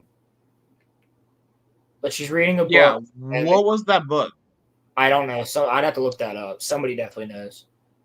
But Mystaria comes in and explains everything that her and Daemon just did and how she only got Daemon inside the castle. And Rhaenyra's like, yeah, well, you're also the one that got us, who started the coup that got us kicked out of King's Landing and shit. And you're lucky I don't kill you. Yeah. And she goes, you could be an asset to my cause. Now, if I was Rhaenyra, I'd probably tell her, because she's still dangerous, man, even though she's so down and out. Like, Mysaria, the White Worm, is still dangerous. And I guess she feels bad for it, but for me, I'd be like, listen, I'm going to let you go. And then as soon as she got down to the boat, I thought that, like, you just have that knight slit her throat. So you would actually, like, kill Mysaria? I wouldn't let Mysaria leave. I'm saying you would, like, Godfather her, because, like, at the end of, like, Godfather 2, Fredo betrays Michael, and then Michael acts like he's going to let him go, but then, like, Fredo's going to go fish, and then he has someone shoot him. I'm saying that you would have her, like, Godfathered is, like, basically kind of yeah, like... probably. Yeah. It's just to make sure she doesn't come back to bite you later. I hate the White Worm. I hate her so much. Yeah, she's annoying as shit. And then we get that little scene of Adam who's like picking up crabs on the beach, and a dragon flies over. I think that dragon is Sea Smoke, which was Laenor's dragon from season 1. Because we haven't seen anything happen to Sea Smoke. We just know that Laenor faked his death. That's true. Now Sea Smoke is nowhere to be found. So I think that's Sea Smoke. And then we cut back to people walking through the city in the Red Keep. And all around the Red Keep are people being hung and families crying under them. Because Aegon had every single rat catcher killed. Because if it's going to be one rat... Oh, this is after the scene where Aegon beat the shit out of Blood. Where Lara Strong got the information from Blood because they captured Blood after he killed the boy. They captured him fleeing with the head in a bag. So they kill Blood. They beat the shit. They get the information from him that it was a rat catcher, but he doesn't know his name, and then they kill him. But Aegon beats him to death with like a hammer or something. And so their next option, well, Aegon's next option, instead of just looking for the right rat catcher, is I'm gonna kill them all. Yeah. Which now the people of the city are probably like, yo, like, and that's when Otto comes in, and Otto's like scolding Otto's like so cool, calm, and collected most of the time, but he walks in on Kristen Cole and Aegon, and he's like, what the fuck? Like, he's like, bro, now you have upset families across the fucking city because you've not just found the right one and killed him, which we would have done. Your message that you sent is not the right message to send.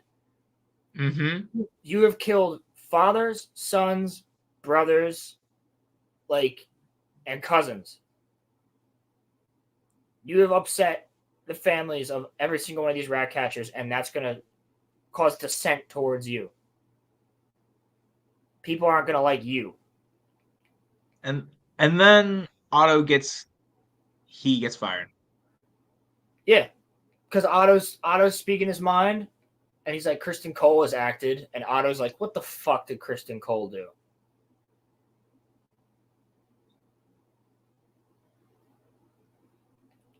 And by killing all the rat catchers. Or no, that's from him sending Arik. And Aegon, because of what Lara Strong said to him in episode 1 of, yeah, somehow Otto has managed to be the hand of the king for 3 kings, including you. Yep. Or three kings before you, or whatever. No, yeah, 3 kings, including you. Yeah, because he was also the right hand of Viserys as well. Viserys and Jaehaerys before Viserys. Yep. And he's like, you are diminishing us in the eyes of our enemy. And then Aegon's like, fuck dignity, I want revenge. Take off your thing. Oh no, he says, Viserys made me king. And he goes, no, he fucking didn't. Alicent misunderstood what he was saying. He never made you king, Aegon. He goes, I made you king.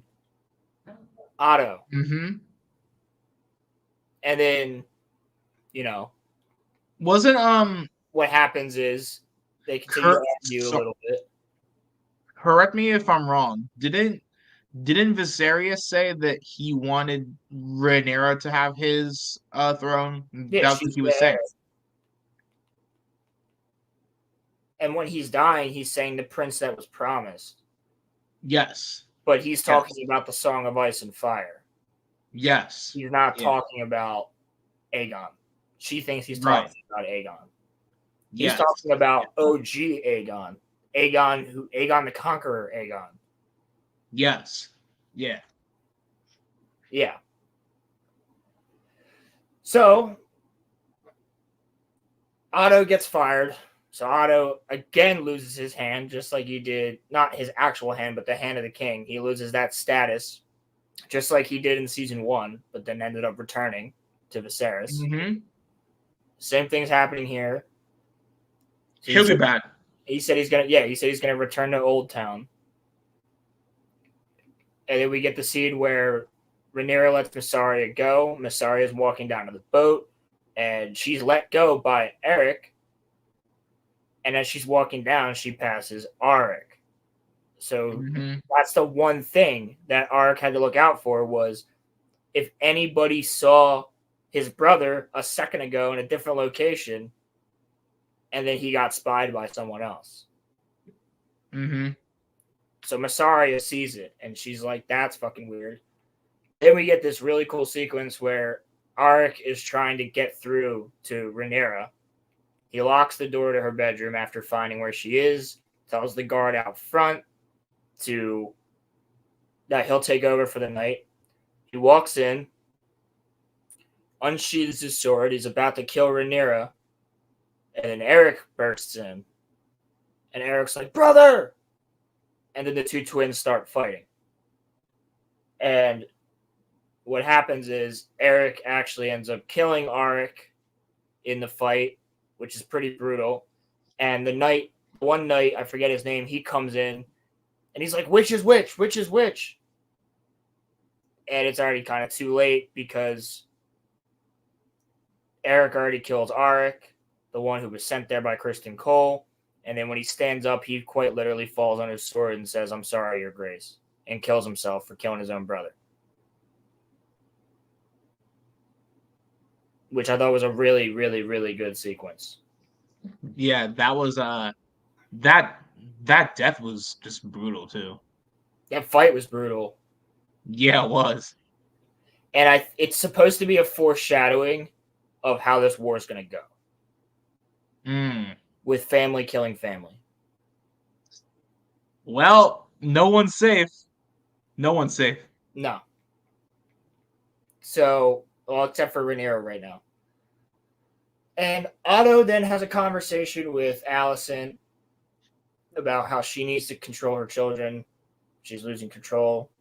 Otto says there's still one more that I can trust. One more son that you have that's in Hightower. And I think that's what, Desmond? Darren. Prince Darren.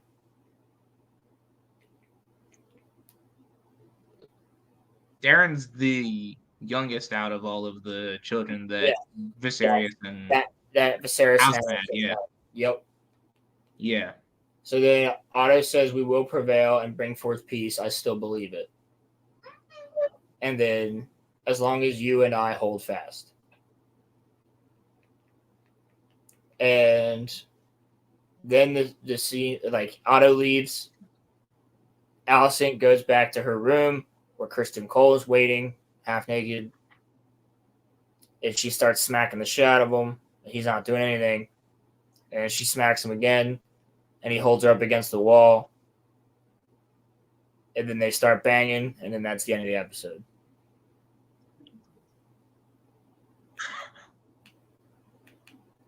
What a fun episode.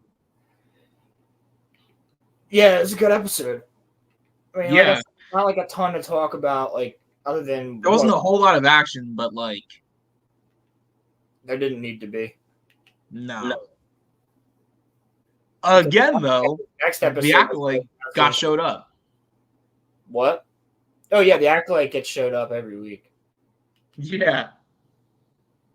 Yeah, bro. Imagine what happens when you have competent writing and, like...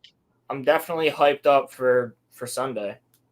Because you can tell things are heating up. Like, I don't think everyone's going to die in episode 3. I think it's going to happen in, like, episode 5. I think, like, a lot of people are, like, going to die in that episode. Dude, I feel like a lot of these people are going to make it through the season. Well, in the book, how long does the war last for? I don't know.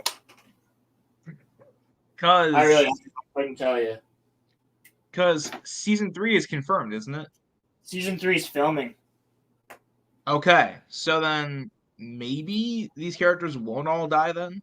I'm pretty sure that's what Sundowner's and Caleb King's advisors said. I'm pretty sure they both said that season 3 is filming or it's being worked on right now or something like that.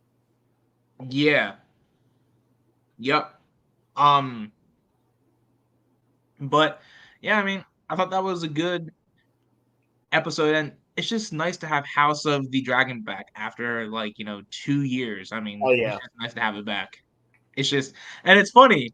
It's like they wait for Rings of Power to come out for them to drop their show, because unless season 3 comes out next year, I think Rings of Power season 3 comes out in 2026. So maybe they'll wait until 2026 to drop season 3 of House of the Dragon, which I think would be cool. Next year. But I think House of the Dragon will probably be next year. Damn. I mean, they'll probably still have something to compete with in terms of Star Wars, maybe. I'm not sure though. But yeah. That Rey movie is supposed to be coming out. Oh, stop, bro. Bro, that's not even going to be a competition. Okay? No. The Rey movie's going to flop. You can put Star Wars on it, but that's not going to make any money. It's not going to make any money. The Rey movie and the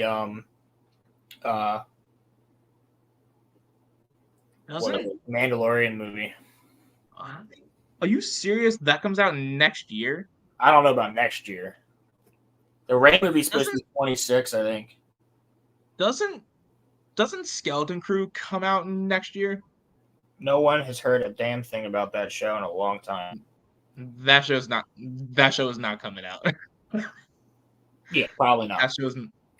That show, especially after how the Acolyte's being received, I think that Star Wars needs to have a reboot. I think, for sure. I think Star Wars needs to just be dead for another 5 to 10 years. Nah, bro. Literally just go away for 15 years and then make a whole new trilogy based 1,000 years into the future or something. Rian Johnson's trilogy. Is that what he wanted? Rian Johnson is still supposedly working on a trilogy for Lucasfilm. Yes. Oh no! Honestly, it's dude, not gonna be... I think if you gave that guy a random ass time period, he could do a good trilogy. But I mean, the fact that you gave him episode 8. I mean, he's not perfect, but I would say that a lot of The Last Jedi was not his fault. No, I would say that a lot of The Last Jedi was fucking Lucasfilm. All right, Pokemon. I'm imagining. Pokemon says in fairness though, Roland, Ryan Johnson did say that he wanted to hurt the fans. You know, he did say that. He said he wanted to challenge our perception. It doesn't mean he And wants. Yeah, challenge perception and hurt are two different things. are you defending Ryan Johnson now? After watching The Acolyte, I think I might have to I'm not saying I would feel any different. Yeah, that's what I'm saying, Pilgrim. That's the way to do it. That's why we were hyped for The Force Awakens. Because we had gotten nothing for 10 years. Yeah, keep in mind, that wasn't even fucking 10 years. 10 years for a movie because Rebels and Clone Wars were out and all of that stuff. Yeah, but then think about 1983 to fucking 1999. Oh my god, yeah, right. Yeah. Yeah. That's what made this Phantom Menace so huge. But yeah, no. That is the way that they should do it. That is actually the way that they should do it. Is that they just dip, saying there's gonna be no more shows, no more movies. We're just gone. We're just making a whole bunch of stuff. And hey. Oh shit! A deep voice recites the Sith code. Quick flash of Darth Bane ignites his saber. Star Wars Path of Destruction 2030. Oh my god, that would go hard. That would go hard. That would go hard. That would be sick. Which is why they're not going to do it. Yeah.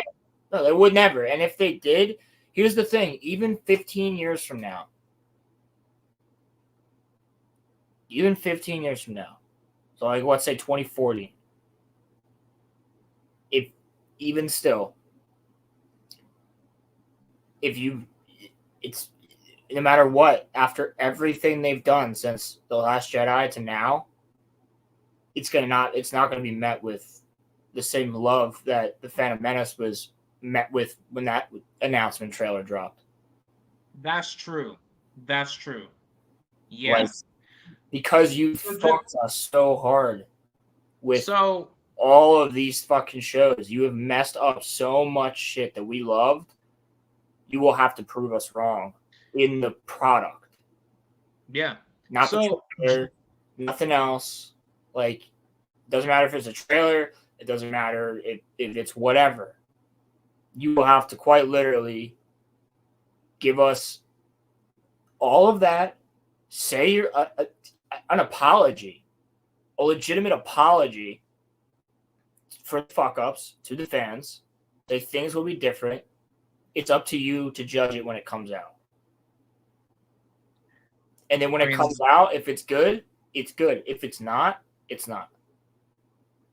But yeah, a simple trailer like that, it'll make people's hearts flutter, but it won't get the hype going the same way. Unless the thing's good, then it'll get the hype. This thing would have to a trailer's not going to do that. No, because there's so many trailers we've gotten that we don't trust. Well, yeah, because they literally put fake footage in trailers and shit like that. Yep. Think of the Madam Web trailer. There was a whole lot. Oh, I'm doing a review of that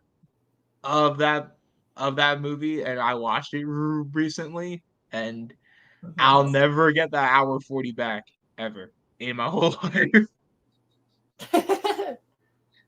I regret everything, and it made me so grateful for seeing the Avatar movie live, The Last Airbender.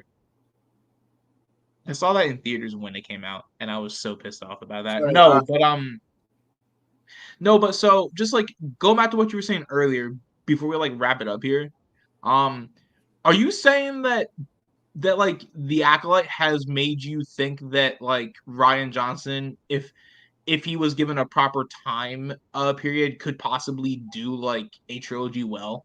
Is that what you're saying? Bro, I've thought that for a while. Mm. If he couldn't touch any characters that we cared about, It was just a story in the Star Wars universe. Right. Probably. Right. Yeah, because I think he did a good job with like Kylo Ren and Rey. It's just that he fucked with Luke. That was it. I mean, I don't even necessarily agree with that. I'm just saying, like, if you were to give this guy something that's not set in the middle of a trilogy, like, it just needs to take place in Star Wars somewhere. Yeah. But not during any timeline that we know. Right. Make it like 1,000 years into the future. Literally. Just random shit in the Star Wars universe.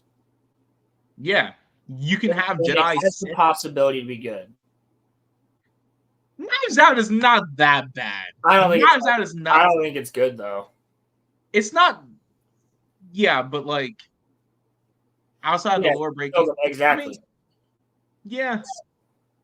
Exactly. My thing is Ryan Johnson had his like one chance, but if I hear in the future that his like trilogy's coming out, the way that I see it, it can't get any worse. So I really wouldn't care because it can't get any worse at this point. So well, it would be hitting the. I mean, it can get worse if the Rey movie made. Can get much worse, dude. And it's being written by Sharmino Obaid-Chinoy, who did the Marvels and Miss Marvel. Written and directed.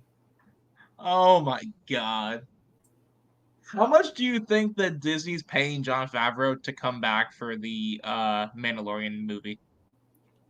They must be paying him a lot of money. Probably already paid him. It's probably already in his contract. Oh my god! I'm not reading that. I am not saying that. I am not saying that. Nah, bro. I'm not gonna lie to you. I would rather a Ryan Johnson trilogy than a second than a second J.J. Abrams trilogy. Like, I'm not gonna lie to you. You don't like all those lens flares? Bro, fuck you. No. For all of its flaws, the Holdo maneuver did look cool. Okay? It did look cool. Does it make sense? No. But it looked cool. No, it makes zero fucking sense.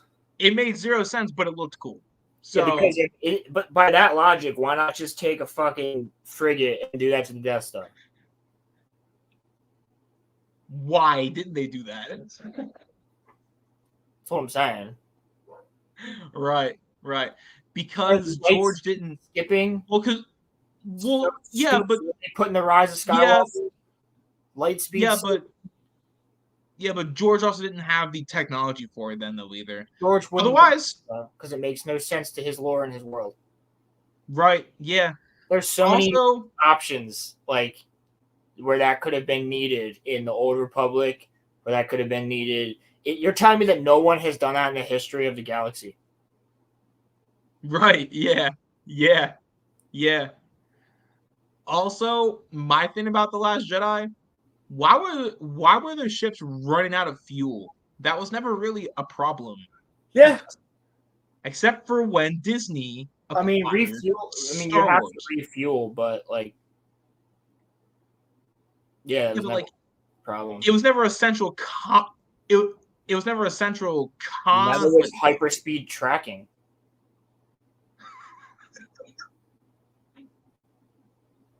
Like they thought we were stupid, bro. Shit's dumb, bro. They thought that we were going to seal clap because like Luke was in it. Like pretty much. No.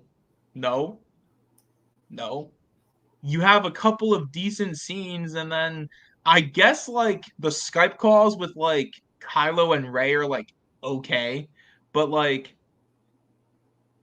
Last Jedi forgot that Star Wars is space fantasy, not sci-fi. Yes. 100%. Yeah, I don't think Star Wars is science fiction. It's not. It's actually described as a space fantasy as well as a space western. I would even consider it to be kind of samurai-like too, kind of, sort of. Well, yeah, because George Lucas took aspects from Kurosawa movies, old westerns that he loved, and freaking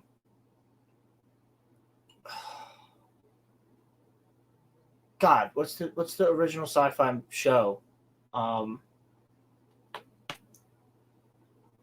Star Trek. No. Before that, it's named after a guy. That helps. What time period are we thinking? Flash Gordon. Flash Gordon. Yes. Thank you, Pilgrim. So people are out here defending the Acolyte, saying that like the original trilogy and that the prequels had like terrible dialogue. At least they were funny when those shits were said, or like there was some like emphasis. Yeah. Or like when Hayden says, "I hate sand. It's coarse and rough and irritating, and it gets everywhere." Like he was emphasizing when he said that shit, or like when he said, "I killed them all, every single one of them." Like at this point, when I'm watching freaking what's her face, Amanda Stenberg, act, it's the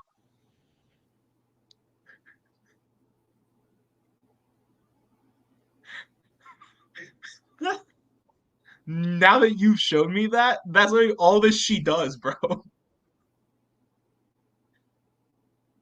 For all of the flaws that the OT and that the prequels had, at least the actors were actually trying in those movies. Like they're actually trying. You guys want to see my impression of Amanda Stenberg? It's just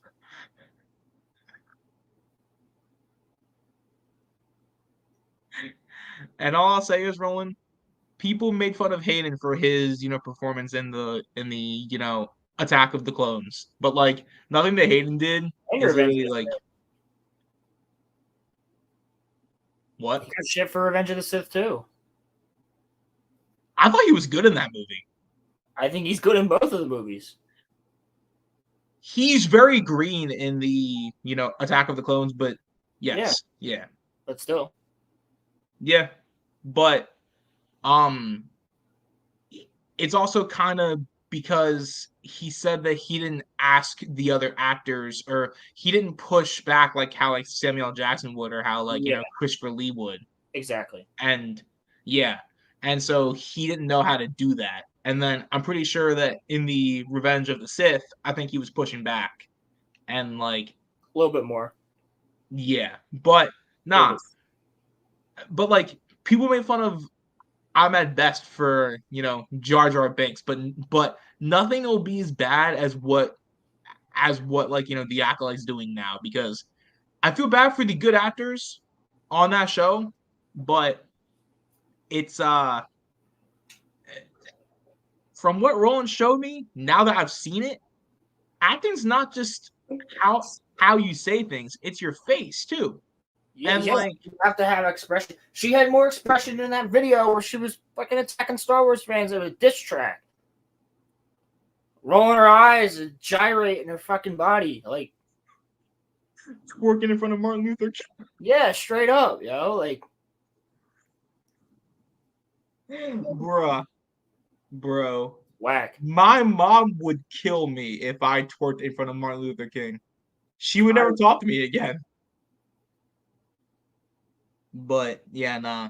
That's an image. I got nothing else to say. I don't know if you do. Yeah, I mean, I think we've pretty much gone over it all. I gotta next week when I can talk about the Acolyte again and House of the Dragon, which hopefully I'll have a lot more to say about House of the Dragon. Yeah, I have to go and start dinner. So, guys, I just wanted to say thank you all for watching. We love you guys, and we will be back. Next week. We'll be back next week. Pilgrim Facts and Facts. We out.